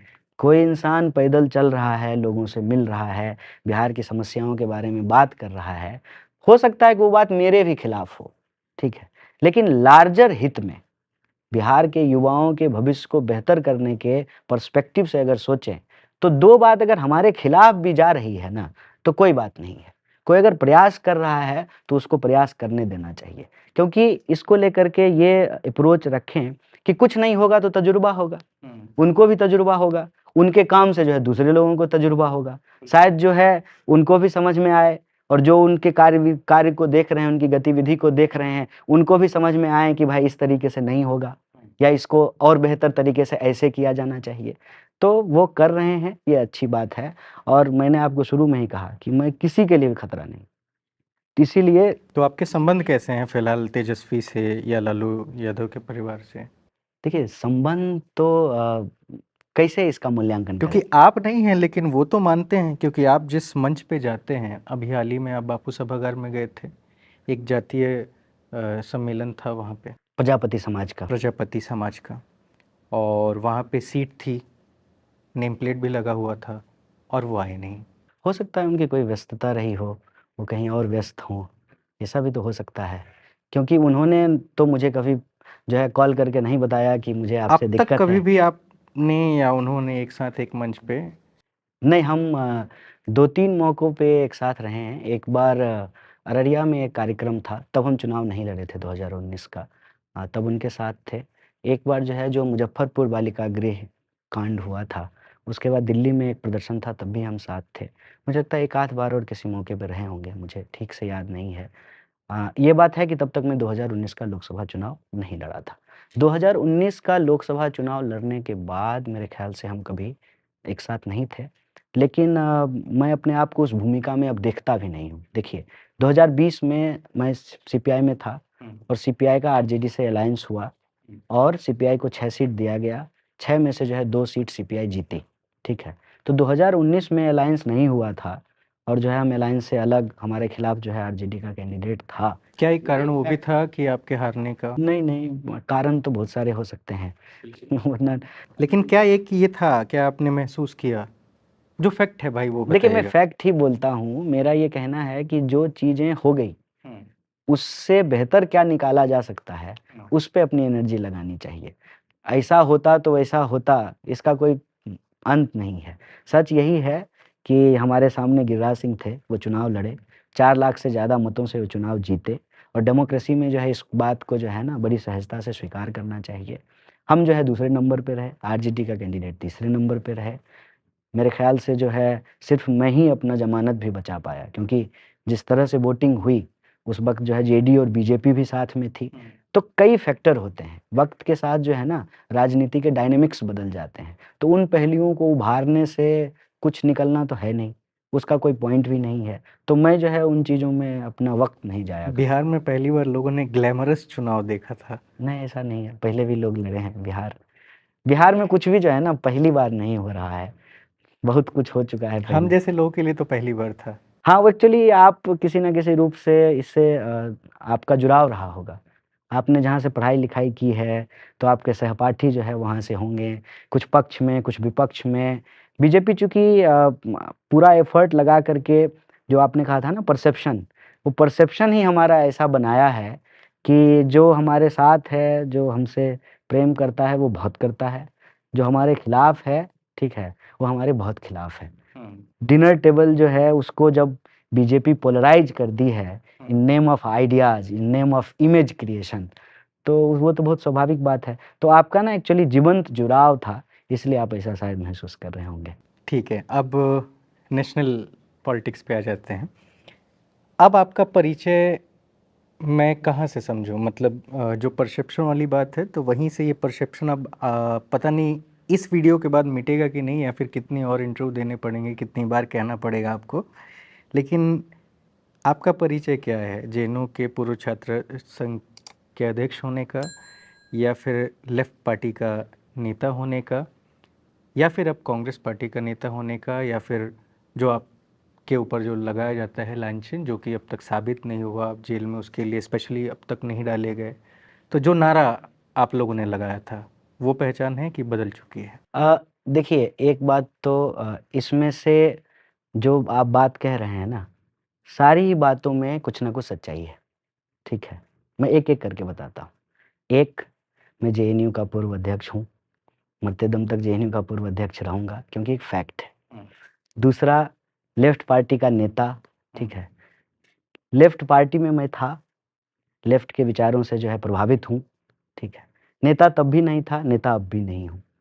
तीसरा, कांग्रेस पार्टी का नेता, कांग्रेस पार्टी जिन विचारों को लेकर के चल रही है आज की तारीख में, उसके साथ कोई वैचारिक अंतर्विरोध नहीं है। लेकिन हम आज भी जो है कांग्रेस का नेता नहीं है, कांग्रेस का कार्यकर्ता है। और चौथा, आपने नारा लगाने की बात की, नारा मैं लगाता हूँ। भाजपा लेकिन जो नारे कहती है ना, वो नहीं लगाता हूँ। मैं वो नारे लगाता हूँ जिससे भाजपा को दिक्कत होती है। वो कौन से नारे हैं? नारे हम जो है इस देश के भीतर जो समस्याएँ हैं, उन समस्याओं से आज़ादी की के नारे लगाते हैं। हम चाहते हैं कि आज़ाद देश में आज़ादी तभी तक सुरक्षित रहेगी, जब आज़ादी की लड़ाई को आप कंटीन्यूअस लड़ते रहेंगे। ये ना कोई एक कयामत का दिन नहीं है, 15 अगस्त 1947 कि हम आज़ाद हो गए, अब जो है फिर हमारे जीवन में कोई गुलामी नहीं बची है। तब भी भूखमरी, तब भी जो है असमानता, तब भी जो है अन्याय, ठीक है, पितृसत्ता, जातिवाद, इस तरह की तमाम चीज़ें जो हैं समाज में मौजूद थी। और इन सब से जो है भगत सिंह के शब्दों में अगर हम बोलें कि जब तक एक मनुष्य के द्वारा शोषण ना समाप्त हो जाए, तब तक आप इसको जो है क्रांति नहीं कह सकते, आज़ादी नहीं कह सकते। तो जब तक गुलाम बनने की या गुलामी की कोई भी चिन्ह मौजूद हो और कोई भी संभावना मौजूद हो, तब तक आज़ादी के उद्घोष को नहीं बंद करना चाहिए। तो मैं वो नारे लगाता हूँ। ये जो है कहते हैं कि हमने इंशाअल्लाह, मैं इंशाअल्लाह क्यों बोलूँगा? ठीक है ना? अगर मुझे बोलना होगा तो मेरा नाम कन्हैया है, ठीक है ना? मेरे परिवार के लोग जिन धार्मिक अनुष्ठानों को का पालन करते हैं, स्वाभाविक रूप से मैं उसका उद्घोष करूँगा। तो ये कोई भी इंसान कॉमन सेंस से समझ सकता है कि ये नारे तो मैं क्यों ही लगाऊँगा। लेकिन भाजपा ने एक परसेप्शन क्रिएट किया है, कोई बात नहीं है। भाजपा बोलती है कि जो है ये टुकड़े-टुकड़े गैंग का जो है सरगना है, ठीक है? अब उन्होंने सरगना मुझे बना ही दिया है, तो मैंने भी जो है इस काम को जो है ना बहुत नोबल तरीके से अपने हाथ में ले लिया है। तो देश का टुकड़ा तो करना है नहीं, देश के नाम पे दोस्त की तिजोरी भरने वालों की तिजोरियों के टुकड़े तो होंगे। ये जो देश को तोड़ने वाले लोग हैं, समाज को नफ़रत के आधार पे जो बाँटने वाले लोग हैं, फूट डालो राज करो की नीति पे, हाँ, भटकाना, लड़ाना और देश के नाम पे दोस्त को अपनी संपत्ति लुटाना, ये जो ताकत है, इस नफ़रत के खिलाफ जो है ना, मोहब्बत की जीत तो सुनिश्चित की जाएगी। और आज जो है भारत जोड़ो यात्रा के 1 साल पूरे हो गए और आप देखिए कि निरंतर जो है यह यात्रा अबाध रूप से चलती जा रही है। हम पंजाब यूनिवर्सिटी में जो है एनएसयूआई जो है प्रधान का जो है पोस्ट जीती है। तो मोहब्बत के यह काम में हम लोग लगे हुए हैं। हम अपना काम करते रहेंगे और बिहार का पहचान अगर हमसे है, तो एक बात जो है हम आपके माध्यम से आपके सभी दर्शकों को कहना चाहते हैं कि हमारे यहाँ दशरथ मांझी पैदा हुए। जब हम किसी चीज़ को काटने-छाँटने के लिए छेनी और हथौड़ी उठाते हैं ना, तो रास्ता बनाते हैं। हमारा जो है तोड़ने का जो संकल्प है, वो समाज में निर्माण का होता है। हमारा संकल्प ये नहीं है कि हम देश को तोड़ना चाहते हैं। हमारा संकल्प ये ज़रूर है कि देश को जो फूट डालो राज करो की नीति पे ले करके आगे जा रहे हैं, कभी धर्म के नाम पे हिंदू-मुसलमान, कभी जो है जाति के नाम पे अगड़ा-पिछड़ा, ये जो करने वाली शक्तियाँ हैं ना, इनका तो ज़रूर उपाय किया जाएगा और उस प्रयास में लगे हुए। चलिए, बहुत अच्छी बात है। हमारे यहाँ एक 22-23 साल की बच्ची है, उसने हंसराज कॉलेज से पढ़ाई-लिखाई की है। छात्र राजनीति में बड़ा उसका मतलब विचार है कि वो भी शायद लड़ पाती, लेकिन संयोग से वो नहीं हो पाया। आज हमारे यहाँ अच्छी जर्नलिस्ट है, नबा अली नाम है उसका। उसने एक सवाल मुझसे कहा कि आप प्लीज़ पूछ लीजिएगा कि आपके 2 बेहद प्रिय और पुराने साथी थे। नहीं, मेरे बहुत बेहद कॉलेज प्रिय के और दिनों पुराने कई साथी हैं। शैला रशीद और उमर खालिद। आज ये दोनों कहाँ हैं, किन परिस्थितियों में हैं और उनकी परिस्थितियों पे आप क्या कहते हैं और क्या उनके साथ कितना सही कितना गलत हुआ, और जहाँ आप पहुँचे वहाँ पे वो लोग नहीं पहुँच पाए, संघर्ष बराबर ही दिखा था। देखिए कुछ चीज़ें ऐसी होती हैं ना, अगेन परसेप्शन को तो आप बदल नहीं सकते। कई बार ये होता है कि उस क्या एक बेनिफिट आपके हिंदू होने का, स्वर्ण कास्ट होने का भी हुआ आपको? अगर ये बात मैं कहूँ कि नहीं हुआ, तब भी कोई थोड़ी मानेगा। क्योंकि इससे पहले कौन ही जानता था कि मैं कौन हूँ? मेरी माँ आंगनबाड़ी में काम करती है, मेरे पिताजी मज़दूरी करते थे, मेरा भाई जो है सिक्योरिटी गार्ड का नौकरी करता था। ये कौन ही मानता? क्योंकि मेरा हमेशा से ये पक्ष रहा है कि मैं अपने व्यक्तिगत चीज़ों को अपने सामाजिक जीवन में उछालता नहीं हूँ। पहले भी नहीं बोलता था। मैंने कभी ये बताने का प्रयास नहीं किया कि मेरा जन्म जो है वो हिंदू परिवार में हुआ है, ठीक है? लेकिन एक सच्चाई है जो आपके नाम से ही पता चलता है। जहाँ तक लाभ मिलने और नहीं मिलने का है, तो उसको तो ऐसे देखेंगे ना कि अगर इसका लाभ मिल पाता, तो ये सब हम प्लान किए होते। हम प्लान किए होते कि जेएनयू आएँ, हम प्लान किए होते कि जो है हम चुनाव जीत जाएँ, हम प्लान किए होते कि चुनाव जीतने के बाद जो है जी न्यूज़ से जो है सेटिंग कर लिया जाए कि वो जो है वीडियो डॉक्टरेट कर दे। हम प्लान किए होते राजनाथ सिंह से कि हमको उठा के जेल में डाल दीजिए। हम प्लान किए होते कि जो है हम चुनाव लड़ लेते हैं। देखिए क्या है ना कि अच्छा-अच्छा सबको दिखता है, जो उसके और पहलू है ना वो देखना नहीं चाहता है, ठीक है? इसमें जो बाकी चीज़ें हुई हैं उसको चूँकि मैं खुद बोलता नहीं हूँ, मुझे पसंद नहीं है ये बात कि व्यक्तिगत तौर पे इसका क्या नुकसान उठाना पड़ा है, वो तो मैं बोलता नहीं हूँ। तो मैं व्यक्तिगत तौर पे कहाँ पहुँचा हुआ हूँ पब्लिक लाइफ़ में, लोग सिर्फ़ वही देखते हैं। लोगों को लगता है कि अरे वाह! कितना बढ़िया है, प्रेसिडेंट बन गया जेएनयू का, कितना बढ़िया है, जेल चला गया, तो जेल जाना भी बढ़िया हो गया, आप समझ लीजिए। और जो है कितना बढ़िया है चुनाव लड़ लिया, ठीक है, मतलब हार जाना भी कितना बढ़िया है, कितना बढ़िया है जो है कांग्रेस में है, सब बढ़िया ही है। सीडब्ल्यूसी का मेंबर बना। सीडब्ल्यूसी के मेंबर हैं, ठीक है। मैं इसमें ना बस कुछ सच्चाई रख देता हूँ जब सामने से लोग प्रश्न पूछते हैं कि कभी भी जो है ना बिना शोध का कोई परसेप्शन नहीं बनाना चाहिए। हम सब एक समय एक यूनिवर्सिटी में पढ़ रहे थे। दोस्त कौन है, कॉमरेड कौन है, पार्टी का कार्यकर्ता कौन है, ठीक है? और समान विचारधारा के आधार पर कई बार समान विचारधारा का निर्माण होता है कि दुश्मन कौन है। तो एबीवीपी से लड़ने के लिए जो है सब इकट्ठे हो जाते हैं। अभी बीजेपी से भी लड़ने के लिए कई लोग जो है इकट्ठे हो रहे हैं। किसको आप कहते हैं कि इसको आप साथी कहेंगे, इसको कॉमरेड कहेंगे, ये आपकी पार्टी का है? बस मैं आपने चूँकि सवाल पूछ दिया है, कई बार मैं इस बात को लेके बोलता नहीं हूँ क्योंकि मुझे लगता है कि सवाल पूछने का पर्पस ही बायस्ड है।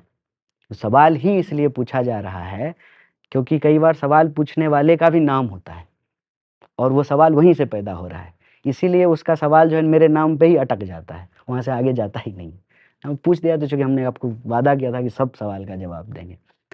तो एक तो हम सब एक मैं साथ एक हैं। चीज़ आपको स्पष्ट करूंगा कि मैं अब तक जब से हमारा ये संस्था वापस से शुरू हुआ है, करीब आप 15वें गेस्ट हैं, जिसका बेसब्री से इंतज़ार भी था।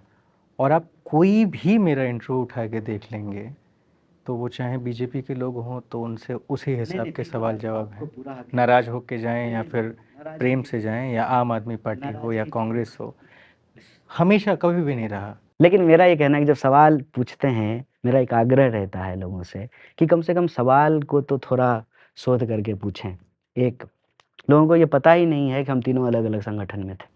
मुझे ये पता मैंने नहीं था। कभी नहीं बोला ये, एक। दूसरा, हमारे खिलाफ चुनाव लड़ी थी वो, ये भी लोगों को पता होना चाहिए। हमने उसके प्रेसिडेंशियल कैंडिडेट को हराया था और उसी प्रोसेस में आज मैं जिस पार्टी में हूँ, जिसके स्टूडेंट विंग की ज़िम्मेवारी मेरे ऊपर है, उसका भी कैंडिडेट था, वो भी चुनाव हारा था। यही मैंने लालू जी, नीतीश जी के बारे में बात करते हुए बात कही थी कि किसी भी इंसान का मूल्यांकन जब हम कर रहे हैं, तो पूरी आँख से उसको देखें, उसके पूरे पहलू को देखें। मैंने कहा कि इसमें भी हमको जो है कोई दो राय नहीं है। हो सकता है कि मेरे नाम का जो है हमको लाभ मिला हो, लेकिन जो बाकी चीज़ें हुई हैं, ठीक है ना? वो लाभ मिलने के हिसाब से तो नहीं हुआ है।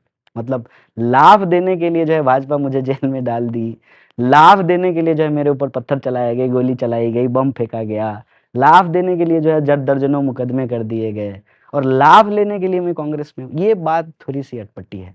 लाभ लेना होता तो फिर भाजपा में होते। मेरे साथ और भी लोग थे, मेरा ही एक साथी था, ठीक है ना? मेरे साथ उसको भी देशद्रोही कहा कहती थी बीजेपी। आज जो है वो वॉशिंग मशीन में धुल गया है। वो जो है बीजेपी से जो है एमएलए है। एमएलए है, ठीक है। हार्दिक पटेल की बात कर रहे हैं। नहीं, कोई ज़रूरी नहीं है किसी का नाम लेकर के किसी पे कोई आक्षेप लगाया जाए। लेकिन मैं कह रहा हूँ कि जब प्रश्न पूछ रहे हैं तो उसकी सच्चाई तो जानें। एक तो हम कैसे तय कर सकते हैं कि आप अपने जीवन को कैसे आगे लीड करेंगे? ये आप कैसे तय कर सकते हैं? अब पहला जो है हमारे साथ यूनियन में थी। हम सब आपस में अलग-अलग लड़े थे, एक-दूसरे के खिलाफ लड़े थे। उसके बाद जो है वो ऑब्वियसली जिस पार्टी में थी, ठीक है ना? आइशा में उसका एक जो है राजनीतिक दल है, वो उसमें शामिल नहीं हुई, उसने अपनी पार्टी बनाई, फिर वो पार्टी नहीं चली, ठीक है? तो उसके जीवन का अपना संघर्ष है, उसके संघर्ष को मैं कौन होता हूँ जो कम करके आँकूँ, ठीक है? ठीक उसी तरह से जो है उमर की अपनी पार्टी थी, वो जो है एक पार्टी से में थे, उस पार्टी से जो है अ, कुछ लोगों ने छोड़ दिया, कुछ लोगों को निकाल दिया गया, ठीक है? और जो है वो अपना संघर्ष कर रहे हैं, ठीक है? यूनिवर्सिटी में हम सब लोगों को जो है बड़ी मुश्किल से पीएचडी जमा हुई, कोर्ट ने हमारी पीएचडी जमा कराई। तो वो 16 की घटना से लेकर के आज तक हर कोई अपना-अपना संघर्ष कर रहा है और अपने-अपने रास्ते पे, अपने-अपने मुकाम पे आगे जा रहा है। मैं कौन होता हूँ कि उसके संघर्ष को कम करके आँकूँ, ठीक है? वो जो है कई महीनों से, सालों से कह लीजिए जेल में पड़े हुए हैं। तो मैं कौन होता हूँ कि कह दूँ कि उनका संघर्ष कम है और हमारा संघर्ष ज़्यादा है? ये तो अन्यायपूर्ण बात होगी। तुलना की जहाँ तक सवाल है, तो हम लोगों की जर्नी ही एक जैसी नहीं है। हमारी जर्नी ही डिफरेंट है, ठीक है। हाँ, ये ज़रूर है कि हमारे we have crossed each others path together. क्यों? क्योंकि हम एक ही यूनिवर्सिटी में पढ़े और हमारी यूनिवर्सिटी में एक कल्चर है कि अक्रॉस द पार्टी लोगों के आपस में रिलेशन रहते हैं, ठीक है। बाद में तो वो एकता और मजबूत हो गई। क्यों? क्योंकि जो है बीजेपी ने जो है वो मुकम्मल एकता बना दी कि सभी अलग-अलग पार्टी के लोग इकट्ठे हो गए। क्यों? क्योंकि सबको ही गालियाँ दिया जाने लगा। मतलब कोई अगर एबीवीपी का भी वोटर रहा हो, अगर वो जेएनयू लिखा हुआ टी-शर्ट पहन के जाता था, तो उसको भी गालियाँ पड़ती थी। उसके भी जो है परिवार के लोग और रिश्तेदार जो है उसकी यूनिवर्सिटी को गालियाँ निकाल रहे थे, उसको देशद्रोही बोल रहे थे। तो ये कहना बेईमानी होगी कि ये सिर्फ़ मेरा संघर्ष है, ये बेईमानी होगी। इसमें सहला का भी योगदान है, इसमें उमर का भी योगदान है और सिर्फ़ हमारा योगदान नहीं है। ये तो कुछ चेहरे हैं जो इंटरनेट पे आ गए, जो टीवी पे आ गए, जो राजनीति में चले आए, ठीक है ना? कुछ जेल चले गए, कुछ अभी भी जेल में हैं। लेकिन वो एक-एक यूनिवर्सिटी से जुड़े हुए इंसान का योगदान है, जो उस वक़्त यूनिवर्सिटी में था और जो उस यूनिवर्सिटी में नहीं था। तो वो सब भी जेएनयू से अपने आप को जोड़ के देखते थे, ठीक है? और वो ज़रूरी नहीं है कि वो जो है हमको 1000-1200 लोगों ने वोट दिया था, लेकिन गाली तो जो है पूरा जेएनयू खा रहा था। तो ये सबका योगदान है और सब अपनी-अपनी यात्रा में आगे बढ़े हैं। और एक बात और मुझको लेकर के इसी से जुड़ा हुआ बात जो अक्सर कहते हैं, आप बोलते नहीं, ये झूठ है। इसकी भी सफाई मैंने कभी नहीं दी। मैं तो बोलने की वजह से ही जेल गया। मुझे उस प्रोग्राम से क्या लेना-देना था? ना मैं उस प्रोग्राम का ऑर्गेनाइज़र हूँ, ना उस प्रोग्राम का पार्टिसिपेंट हूँ, ना उस प्रोग्राम का जो है परमिटिंग अथॉरिटी हूँ। मैं जेल गया क्यों? मैं जेल इसलिए गया ना, क्योंकि वो हमारी यूनिवर्सिटी के स्टूडेंट को बिला वजह जो है आतंकवादी बोल रहे थे। और मैं आज भी यह बात कहता हूँ कि चलिए इनको तो हम जानते हैं, ठीक है। नहीं भी जानते ना, तब भी जो इनके साथ हुआ, हम उसके खिलाफ बोलेंगे। दुनिया में कहीं कोई घटना हो जाए, किसी को जो है सच बोलने के चलते, न्याय की आवाज़ उठाने के चलते, गलत तरीके से मुकदमा करके जेल में डाल दिया जाएगा, तो आप नहीं बोलेंगे। आप बोलेंगे। ये मानव होने का ये बुनियादी शर्त है कि किसी और मानव पे अगर कोई अत्याचार हो रहा है तो आप बोलें। लेकिन बात यही है कि जब मैं खुद को लेकर के छाती नहीं कूटता हूँ, तो मैं दूसरी बातों को लेकर के क्या बोलूँगा? और ये एक परसेप्शन बहुत तरीके से, ऐसा नहीं कि एक बार, कई बार तरीके से जो है यह बात फैलाने की कोशिश की गई। आपने जो है इसमें धर्म के एंगल से सवाल पूछा, इसमें जाति के एंगल से भी जो है आप तो बहुत विनम्र तरीके से बोले, ठीक है। कई तरीके से जो है लोगों ने इसको बोला और तो मैंने बताया। सवाल ये इसलिए पूछ लिया कि आपसे न जाने कितनी बार लोगों ने पूछा होगा, बहुत अलग-अलग लहजे में पूछा होगा, प्रोवोक करके पूछा होगा। मेरी वो कोई ऐसी भाषा नहीं है, बहुत आराम से चाहता हूँ। और मैंने जितने भी आपके इंटरव्यू देखे, अब तक आपने 1000 से ज़्यादा इंटरव्यू दिए होंगे, 100 बार से ज़्यादा लोगों ने ये सवाल पूछा होगा, लेकिन मुझे लगता है कि आपने बहुत बेहतर जवाब दिया है और बहुत स्पष्ट जवाब दिया है आज। ये मैं मानता हूँ। देखिए क्या है ना कि एक्चुअली हम इस सवाल का जवाब इसलिए कई बार नहीं देते थे कि मुझे लगता था कि इस जवाब में लोगों को ये लगेगा कि मैं अपनी सफाई दे रहा हूँ। मुझे सफाई देना पसंद नहीं है। सच के साथ आप अपनी ज़िंदगी जिए, सच में कोई लाग-लपेट नहीं होता है और सच को जो देखने वाले, रिसीव करने वाले लोग हैं, वो सच रिसीव कर लेते हैं। उनको बहुत समझाने की ज़रूरत नहीं होती है। तो कई बार जो है ना, इस बात को ऐसे रखा गया कि कई लोग उस वक़्त जो है जेल गए थे।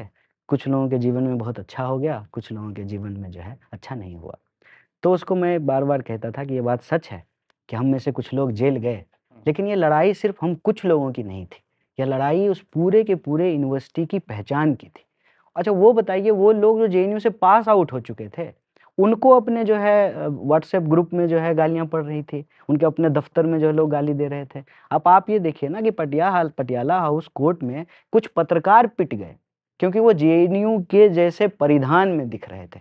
तो बेसिकली जेएनयू को ना एक डेविल की तरह पेश किया गया, एक जो है सिंबोलिज्म किया गया, एक ऐसा सिंबल क्रिएट किया गया जिसके आधार पे नेशनल और एंटी नेशनल का डिबेट खड़ा किया जा सके। आज़ादी गैंग बोला गया, बाद में इनको लगा कि आज़ादी शब्द तो पॉजिटिव है, तो आज शुरू शुरू के जो है रिपोर्टिंग याद कीजिए, आज़ादी गैंग पहले बोलते थे, फिर आज़ादी गैंग बोलना बंद कर दिया, टुकड़े टुकड़े गैंग बोलना शुरू किया। टुकड़े टुकड़े गैंग पे सवाल पूछा, आरटीआई किया, तो होम मिनिस्ट्री ने जवाब दिया कि कोई ऐसा गैंग नहीं है। तो हमको लगा कि इस पे सफाई क्या देना है, इस पे तो डिफेंसिव होकर के बोलना है। फिर इनको लगा कि ये बात का तो जवाब है नहीं, तो इनके साथ जो और लोग हैं उनको आपस में कैसे लड़ाया जाए, फिर इसकी साजिश शुरू हुई। ये दिखाने लगे कि कुछ लोग देखो जो है उनका आज क्या है, जेल में है, कुछ लोग राजनीति छोड़ दिए और जो है कोई हीरो बन गया है। तो हमने कहा ये बड़ा गजब है, सारा काम किया भी इन लोगों ने, अब जो है जो परिणाम है उस परिणाम के लिए भी जो है दोषी बनाने के लिए तैयार हैं। तो इसका तो ये मतलब है ना कि बीजेपी से जो है हमने सेटिंग कर ली कि आप जो है मुझे जेल में डाल दीजिए, फिर छोड़ दीजिएगा, फिर हम आपके खिलाफ चुनाव लड़ लेंगे, फिर जो है कांग्रेस पार्टी शामिल हो जाएंगे। तो ये इस तरह से जो है चीज़ों को हल्के तरीके से रखते हैं। इस पे बस मैं एक बात कहना चाहता हूँ कि हमारी यूनिवर्सिटी के जो उस वक्त के मौजूदा स्टूडेंट थे, पहले के स्टूडेंट थे, कर्मचारी थे, या किसी तरीके से आपका पहचान जेएनयू से जुड़ा हुआ था, सब लोगों का ये संघर्ष था। ये किसी का कम या किसी का ज़्यादा का सवाल नहीं है। और मैं ये नहीं कहता हूँ कि मेरा संघर्ष ज़्यादा था, ठीक है ना, इसलिए मेरा ज़्यादा हक है, ठीक है। बाकी का संघर्ष कोई संघर्ष नहीं, ऐसी बिल्कुल भी बात नहीं है। ये जो आरोप और लगाते हैं कि आप बोलते नहीं हैं, तो मैं हमेशा से बोला हूँ और मैं तो ये कहता हूँ कि बोलने के चलते ही मैं जेल गया, अदरवाइज़ मुझे जेल जाने की कोई आवश्यकता नहीं थी, कोई ज़रूरत नहीं थी। ठीक, तो अभी मैं जो कुछ सवाल हैं जिसको मैं फटाफट पूछ लूँगा और आपने शॉर्ट और सटीक जवाब देने हैं उसके। इंडिया बनाम भारत या फिर इंडिया अर्थात भारत? नहीं, बनाम वाली बात तो गलत है। इंडिया अर्थात भारत या भारत अर्थात इंडिया, यही वाली बात है, क्योंकि ये बात हमारे कॉन्स्टिट्यूशन के पहले आर्टिकल में लिखा हुआ है।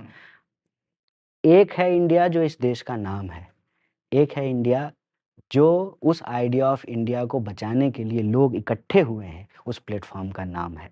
तो इसका कोनोटेशन एक सा है, क्योंकि इसमें देश हित जो है वो निहित है, और जब हम देश की बात करते हैं तो हमारा देश का नाम दोनों है, भारत भी और इंडिया भी, इसमें कोई बनाम वाली बात नहीं है। तो बीजेपी ने तो स्पष्ट कर दिया है कि वो संवैधानिक रूप से नाम बदल नहीं रही है। झूठ-मूठ का जो विपक्षी पार्टियां हैं वो सब नखड़ा कर रहा है और बार-बार इधर-उधर की बातें कर रहा है, टीवी डिबेट में आके बात कर रहा है। नहीं, बीजेपी ठीक कह रही है, लेकिन वो जो ये कह रहे हैं ना कि विपक्षी पार्टी नखरा कर रही है, ये बस गलत है। ये पूरा का पूरा नखरा कह लीजिए इसको, साजिश कह लीजिए, चालाकी कह लीजिए, ये बीजेपी की ही है। चर्चा ही नहीं हो कि इस देश की मूल समस्या क्या है। अभी श्रीमती सोनिया जी ने जो चिट्ठी लिखी है, उसमें उन्होंने यही ज़िक्र किया है कि बेशक आपको जो है स्पेशल सेशन बुलाने का हक है, बुलाइए, लेकिन देश के मुद्दों पे चर्चा कीजिए, सिंबोलिज़्म मत कीजिए, ठीक है? ये जो क्रेडिट खोरी का लत लग गया है ना इनको, उसके चलते ये सारा काम करते हैं। मैं सिंपल एक सवाल करता हूँ कि अगर चंद्रयान 3 सक्सेसफुल हुआ, ये मोदी जी का क्रेडिट है, तो चंद्रयान 2 जो अनसक्सेस हुआ था, वो किसका डिस्क्रेडिट है? एक सवाल। अगर जो टीकाकरण का सर्टिफिकेट उस पे मोदी जी का फ़ोटो है, तो डेथ सर्टिफिकेट पे किसका फ़ोटो होना चाहिए? अगर इस देश में कोई महिला खिलाड़ी मेडल जीतती है, तो मोदी जी के चलते जीतती है, तो किसी महिला को निर्वस्त्र करके घुमाया जाता है, तो वो किसका डिस्क्रेडिट है? ये एक सच्चाई बस हम उनके सामने रखना चाहते हैं।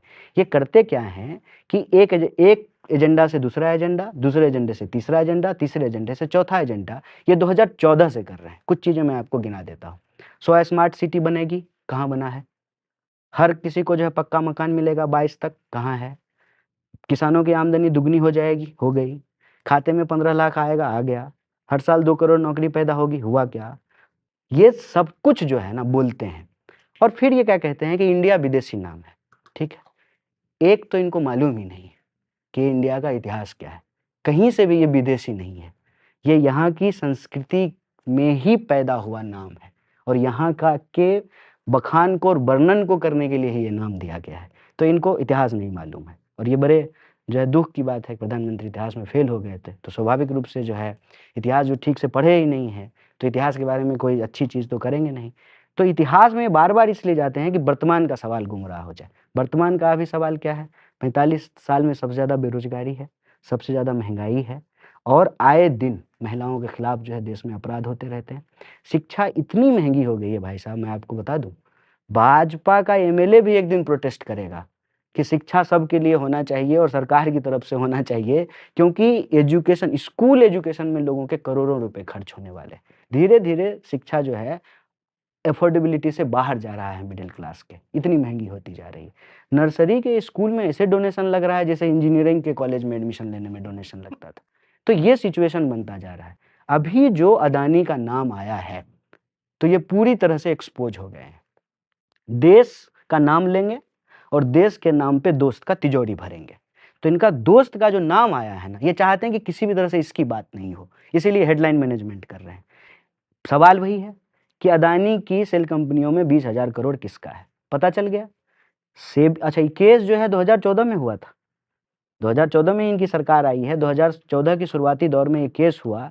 जो सेबी के डायरेक्टर थे, जिस चैनल को इन्होंने खरीदा, हालांकि खरीदना ये पत्रकार चाहते थे, पत्रकार बिका नहीं तो जो है चैनल खरीद लिया, तो उसके जो है डायरेक्टर बने हुए हैं वो। उस वक्त वो सेबी के डायरेक्टर थे जो जांच कर रहे थे, जो ने इनको क्लीन चिट दिया। देख रहे हैं रिश्ता, ये रिश्ता क्या कहलाता है। जो जांच कर रहे थे सेबी की तरफ से, वो अभी जो है इनकी चैनल के डायरेक्टर हैं। जब इनको जांच से जो है फ्री हैंड दे दिया गया, तो करोड़ों रुपया ये यहाँ से भेज करके वापस जो है सेल कंपनी के माध्यम से मंगा लिए। और ये पैसे लग कहाँ रहे हैं? सिंपल हिसाब है, ठीक है। ये जो है ना ढोलक, ये कहते हैं तुम मुझे चंदा दो, मैं तुम्हें धंधा दूंगा। यही सिस्टम चल रहा है। इस सिस्टम पे बात नहीं हो, इसीलिए जो है बात को तरह तरह तरीके से वो घुमाते रहते हैं। हमको मालूम है कि कुछ नहीं करेंगे, ना ये 2 करोड़ नौकरी देंगे, ना 15 लाख खाते में आएगा। सीए एनआरसी पे कितना बहस हुआ? कहाँ है सीए एनआरसी? ये सिर्फ और सिर्फ जो है पोलराइजेशन करते हैं। कोई भी ऐसा एक मुद्दा उछालो जिसपे सोसाइटी में पोलराइजेशन हो जाए, डिनर टेबल जो है पोलराइज हो जाए, घर के लोग के जो है अलग अलग ओपिनियन हो जाए, घर में ही पक्ष और विपक्ष बन जाए। हर व्हाट्सएप ग्रुप जो है ना राज्यसभा और लोकसभा में कन्वर्ट हो जाता है। सडनली जो है लोग उसके एक्सपर्ट हो जाते हैं, फिर वो मुद्दा ठंडे बस्ते में चला जाता है, फिर नया शगुफा जो है छोड़ दिया जाता है। तो यह जो फूट डालो राज करो की नीति है, इसको इस देश के हम लोगों को समझना पड़ेगा। लेकिन जिस तिजोरी की आप बात कर रहे हैं, उसको भारत के राजस्थान के मुख्यमंत्री, जिनको जादूगर कहा जाता है, उन्होंने वहाँ पे जादू चलाया और करीब 65,000 करोड़ रुपए का निवेश राजस्थान में किया गया। राजस्थान में अडानी ग्रीन एनर्जी ने 60,000 करोड़ का एक अलग किया। डेटा मैं उसका जवाब दे रहा हूँ। देखिए यही प्रॉब्लम है। ये तो कांग्रेस के टाइम पे भी हुआ था, ये तो कांग्रेस के टाइम पे भी हुआ था। कांग्रेस की सरकार भी दे रही है, ठीक। तो कांग्रेस की सरकार भी दे रही है, तो क्या कांग्रेस की सरकार भी वैसे ही दे रही है? सब कुछ वैसे ही हो रहा है जैसे पहले हो रहा था, तो सरकार क्यों बदली? फिर कांग्रेस की ही सरकार रहती।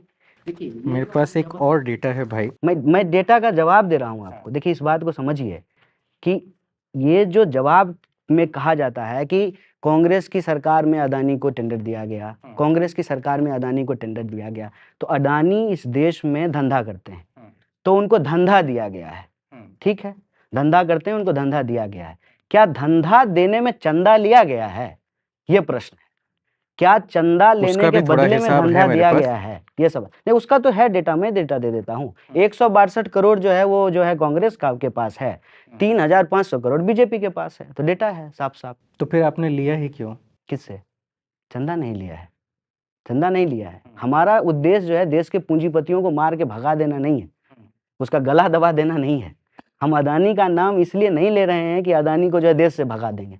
हम अदानी का नाम इसलिए ले रहे हैं कि लेवल प्लेइंग फील्ड है।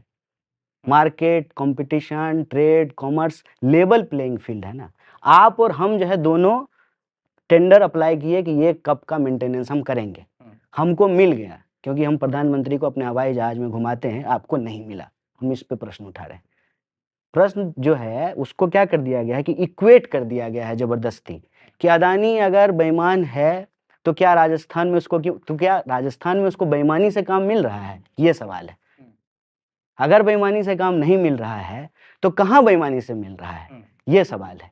सवाल देखिए, इसको बहुत चालाकी से गुमराह कर दिया गया है, जैसे कांग्रेस जो है ना देश के सब पूंजीपतियों के खिलाफ है। बिल्कुल ऐसा नहीं है। अगर ऐसा होता तो तभी जो है अदानी को पकड़ करके जेल में डाल देते।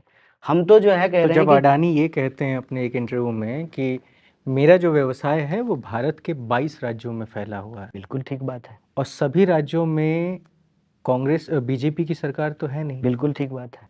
तो उन राज्यों में क्या मुझे ऐसे ही मिल जाता है कि मैं एक प्रोसेस के तहत ही जाता नहीं, हूँ? इसका जवाब तो प्रधानमंत्री दें ना, कि क्या अदानी ने अपना हवाई जहाज ऐसे ही दे दिया? अगर ऐसे ही दे दिया तो आपको भी एक दिन के लिए दे दे, हमको भी एक दिन ले चले। प्रश्न ये है कि आपका 22 राज्य में, आपका 22 राज्य क्या 22 देश में आपका धंधा हो, भारत का पूंजीपति दुनिया का सबसे बड़ा पूंजीपति बन जाए, इसमें दिक्कत नहीं है। दिक्कत ये है कि भारत के पोर्ट और एयरपोर्ट गलत तरीके से उनको कैसे मिल रहे हैं, कैसे उनको टैक्स का लाभ पहुंचाया जा रहा है, मैं कैसे आपकी सेबी इस जांच बात करती को है। मान गया, नहीं, जो हो रहा है मेरी गलत है। लेकिन जब मैं सवाल ये भी करता हूँ ना कि वही जो लोग, आप ये कहते हैं कि अब की जो लड़ाई है वो मोदानी वर्सेस अडानी वर्सेस मोदानी पे हो गई है ना? यही बात कहते हैं आप? नहीं, मोदानी तो एक ही है ना, मोदानी एक ही, ठीक है। गंगाधर ही शक्तिमान है। गंगाधर ही शक्तिमान है, ठीक है। तो जब आप ये कहते हैं कि उनको हटा देना है, ठीक है, हमें अंबानी के खिलाफ, अडानी के खिलाफ करना है, राहुल गांधी हर मंच से राहुल इस गांधी चीज ये की नहीं बात कहते करते हैं, हैं। फिर आप देखिए, यही गड़बड़ है। राहुल गांधी ये नहीं कहते हैं कि हम पूंजीपतियों को फांसी पे चढ़ा देते हैं। राहुल गांधी कहते हैं कि गरीबों की सरकार होगी। जो वन साइडेड लाभ दिया जा रहा है पूंजीपतियों को, ये नहीं होगा। इसका लाभ जो है इस देश के मिडिल क्लास को भी दिया तो रोजगार भी तो मिल रहा है ना? अगर वो जाके इन्वेस्टमेंट छत्तीसगढ़ में करते हैं, वहाँ के कोल खदानों में करीब 25,000 करोड़ रुपए का निवेश करते हैं। मैं एक डेटा देता हूँ, उसके बाद आप जवाब दीजिएगा। मैं कितना सुकून से सुनता हूँ, आप सुनिए। उसके बाद वो आंध्र प्रदेश में जाते हैं, 60,000 करोड़ का निवेश करते हैं। उड़ीसा में 5700 करोड़ का। आपकी सरकार बनती है कर्नाटका में, उसके उद्योग मंत्री MB पाटिल कहते हैं कि हाँ जी, अडानी जी आइए और आके यहाँ पे इन्वेस्ट कीजिए।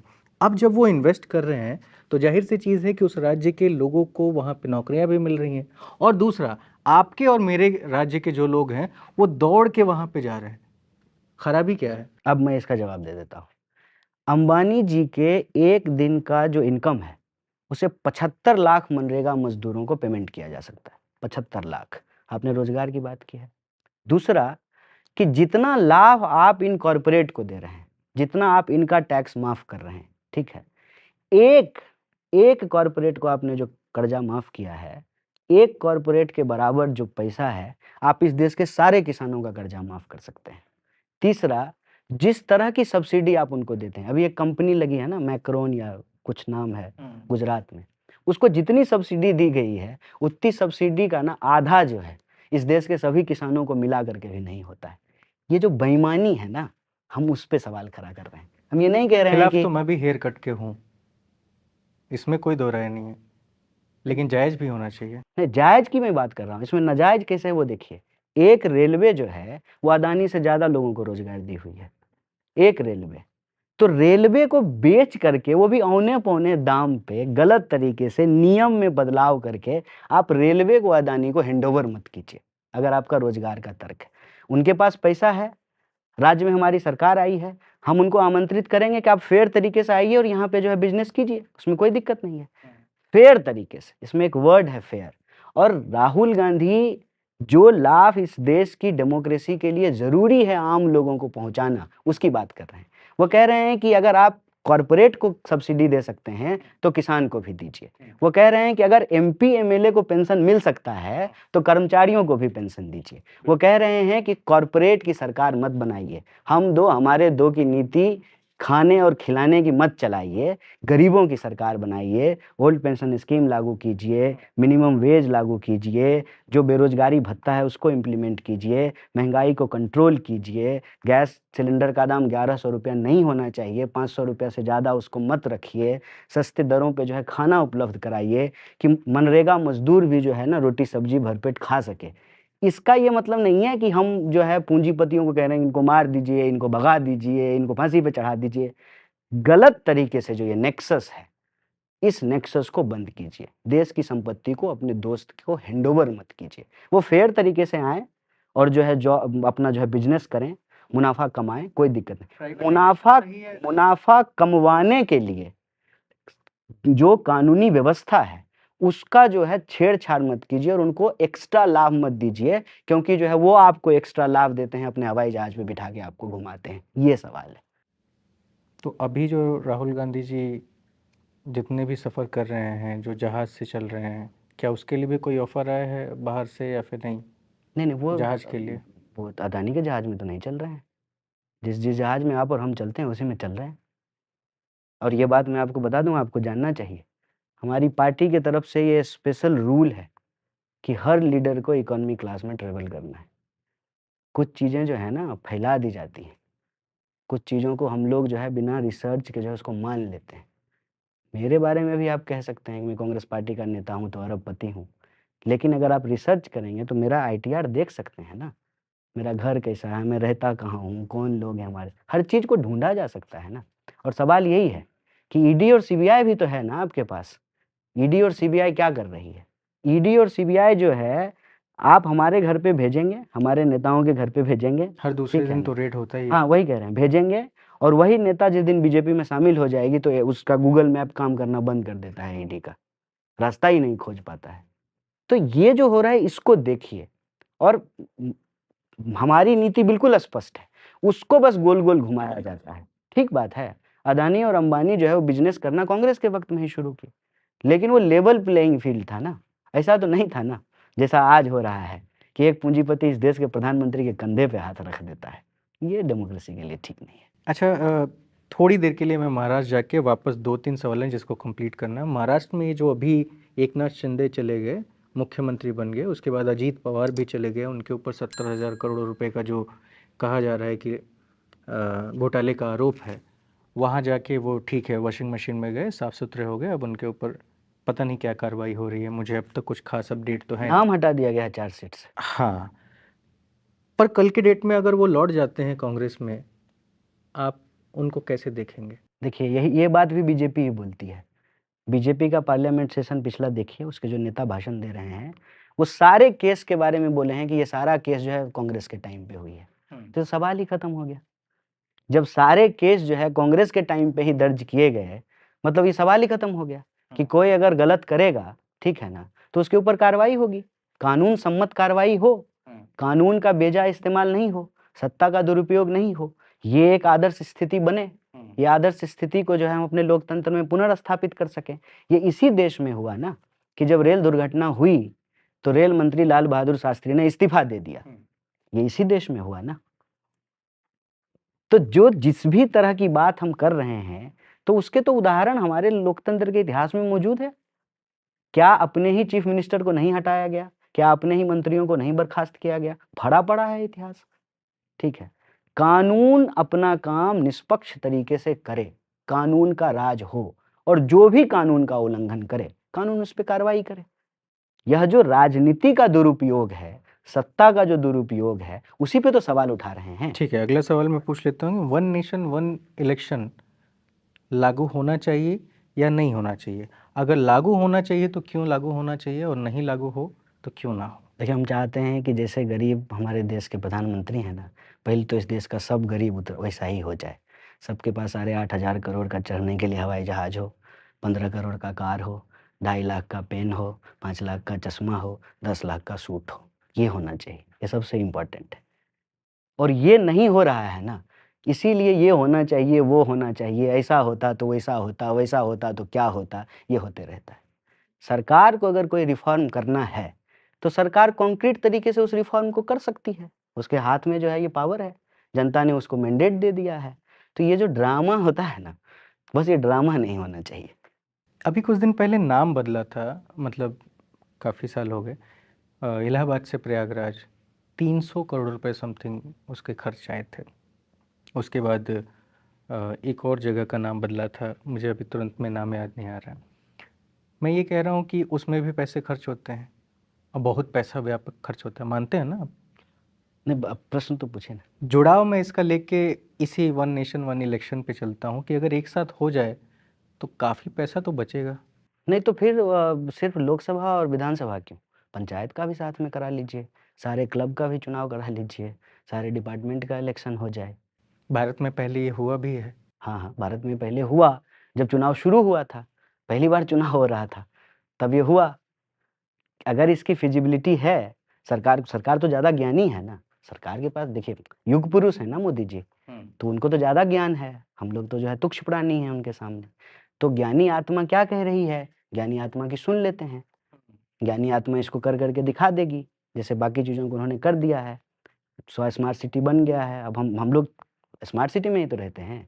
जिधर भी आप भारत में 100 स्मार्ट सिटी जो बना है ना, किधर भी उत्तर दक्षिण दसों दिशा में पाँव बढ़ाइएगा, स्मार्ट सिटी में ही आपका पाँव पहुँचेगा। इतनी स्मार्ट सिटी बन गई है।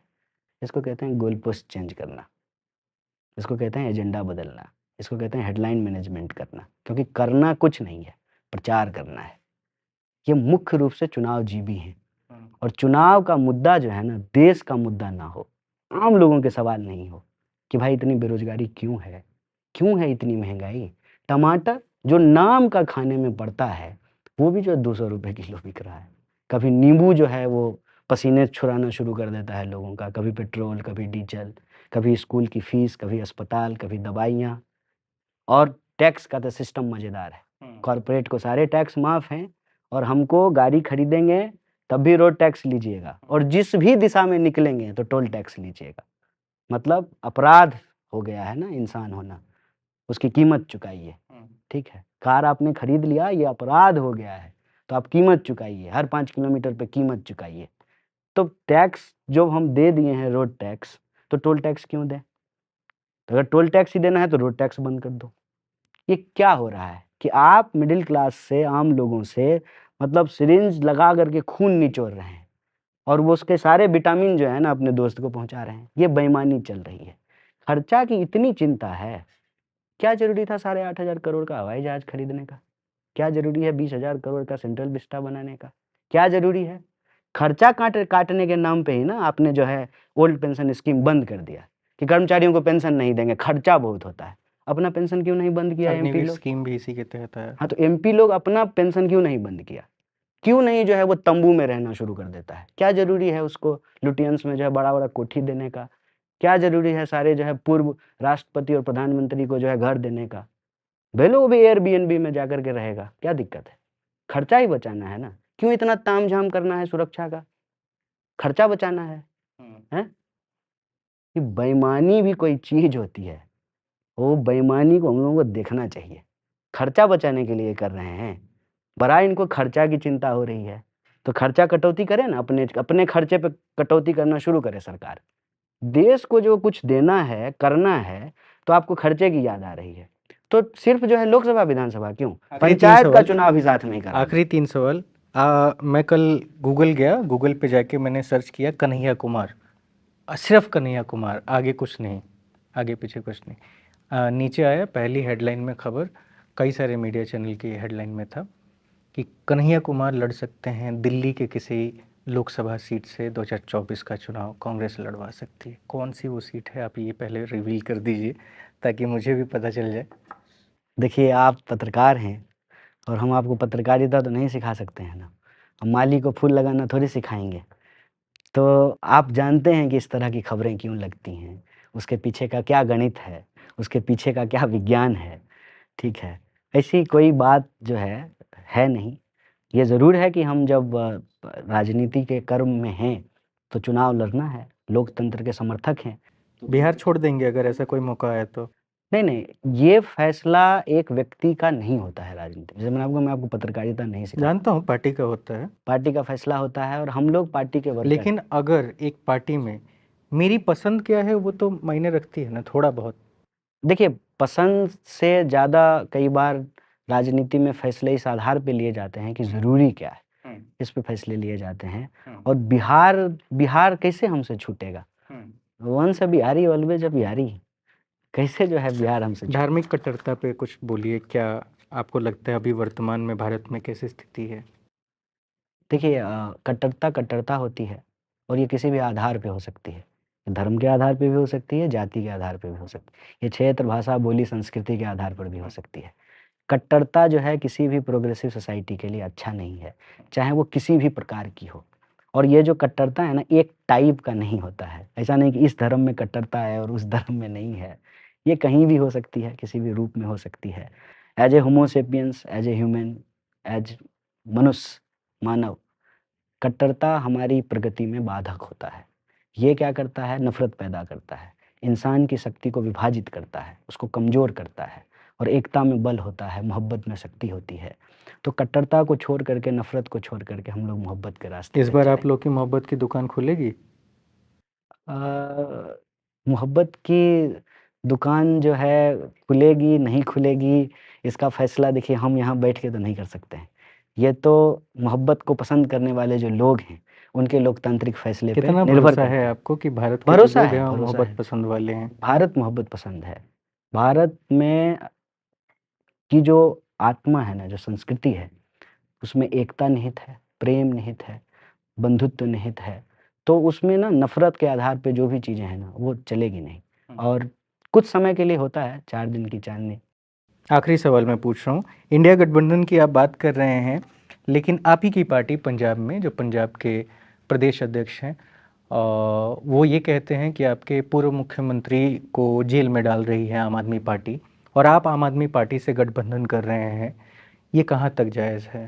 देखिए क्योंकि जब आपके लोग ही पसंद नहीं कर रहे हैं एक पूरे राज्य में, ऐसी स्थिति में आप कैसे कह सकते हैं कि देखिए, गठबंधन इंडिया बहुत अलायंस मजबूती को से जब आप चले? देखेंगे ना, तो ऐसी स्थिति कई जगह पे उत्पन्न होगी, और इतिहास में भी हुई है, पहले भी हुई है।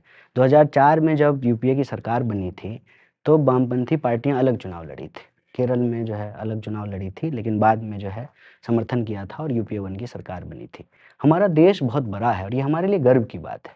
तो अलग-अलग जगह पे अलग-अलग तरह की राजनीतिक स्थिति होती है। नेशनल स्तर पे एक इंडिया अलायंस बन रहा है, और जिसका इस बार का भी रेज़ोल्यूशन, अगर आप मुंबई के रेज़ोल्यूशन को भी देखेंगे, तो इसमें कहा गया है कि हम कोशिश करें कि ज़्यादातर जगहों पे आमने-सामने की लड़ाई हो, कोशिश करें। कई जगह हो सकता है कि ये कोशिश सफल हो, कई जगह हो सकता है कि कोशिश असफल हो। ये तो आने वाले समय में इन चीज़ों पे स्पष्टीकरण होगा। फिलहाल जो है कई राज्यों को लेकर के स्थिति स्पष्ट नहीं है। ठीक है। एक आखिरी सवाल जिसका जवाब मुझे लगता है कि आपसे बेहतर शायद कोई नहीं दे पाए। मैंने ये सवाल और भी नेताओं से पूछा है, इसके बाद सवाल नहीं है। तो मुझे लगा कि एक बार मैं आपसे ये पूछता हूँ और शायद मैं संतुष्ट हो जाऊँ। गांधी और भगत सिंह की बात हमारी राजनीति में तमाम लोग कर रहे हैं। ख़ासकर अब विपक्ष की पार्टियां तो बहुत मजबूती के साथ इसकी बात कर रही हैं। वो चाहे कोई भी पार्टी हो, एक-एक पार्टी गिनाने का समय नहीं है। लेकिन उनके पद चिन्हों पे चलने वाले जो बात है, वो कोई नहीं कर रहा है। जैसे मणिपुर की ही घटना हुई तो संसद में गए, आपने पेपर उछाला, आपने कुछ और किया और आप सस्पेंड होके बाहर आ गए। विपक्ष के लोगों ने जब इतनी बर्बरता वहाँ पे हो रही है, लगातार 3 महीने से हो रही है, चौथा महीना चल रहा है, आज भी लोग मर रहे हैं। ऐसी स्थिति में क्या आपने कभी सोचा कि हम भी कोई सत्याग्रह टाइप का कुछ कर लें, एक आंदोलन कर लें जहाँ पे सारे विपक्ष के लोग बैठ जाएं, वहाँ पे लोग इकट्ठे हों, बड़े पैमाने का एक आंदोलन हो, शांति तरीके से भी हो सकता है, देश दुनिया की नज़र उस पर पड़ सकती है, पर इस तरह की चीज़ें कहीं देखने को नहीं मिलती हैं। जस्ट टीवी डिबेट में जाएंगे, अपनी अपनी बात कही, लोकसभा में राज्यसभा में गए, अपने पेपर उछाला, सस्पेंड होकर बाहर आ गए। क्या ये जायज़ है? देखिए, राजनीति में जो हो रहा है वो सब कुछ ठीक है। मैं इस मत का व्यक्ति नहीं हूँ। और आपने कहा कि गांधी और भगत सिंह, जिस दिन मैं भारतीय राष्ट्रीय कांग्रेस ज्वाइन कर रहा था, उसमें एक बात कही थी। मौजूदा राजनीतिक परिस्थिति में इस देश को गांधी की एकता, अंबेडकर जी की समानता और भगत सिंह की वीरता की ज़रूरत है। मतलब ब्रेवरी जो है, करेज जो है, हमको भगत सिंह से लेना चाहिए। आइडिया ऑफ इक्वालिटी जो है डॉक्टर बाबा साहब से, और आइडिया ऑफ यूनिटी जो है वो गांधी से लेना चाहिए। पक्ष और विपक्ष के बीच में लड़ाई होती है, ये ठीक बात है। लेकिन ये लड़ाई हमेशा जो है देश को एकजुट रखने के लिए होना चाहिए। ये लड़ाई हमेशा इस देश से गरीबी के उन्मूलन के लिए होना चाहिए। ये लड़ाई हमेशा जो है न्याय को समाप्त करके जो आज अन्याय की व्यवस्था स्थापित की जा रही है, उस अन्याय के खिलाफ होना चाहिए। ये सकारात्मक राजनीति की दरकार है, ज़रूरत है।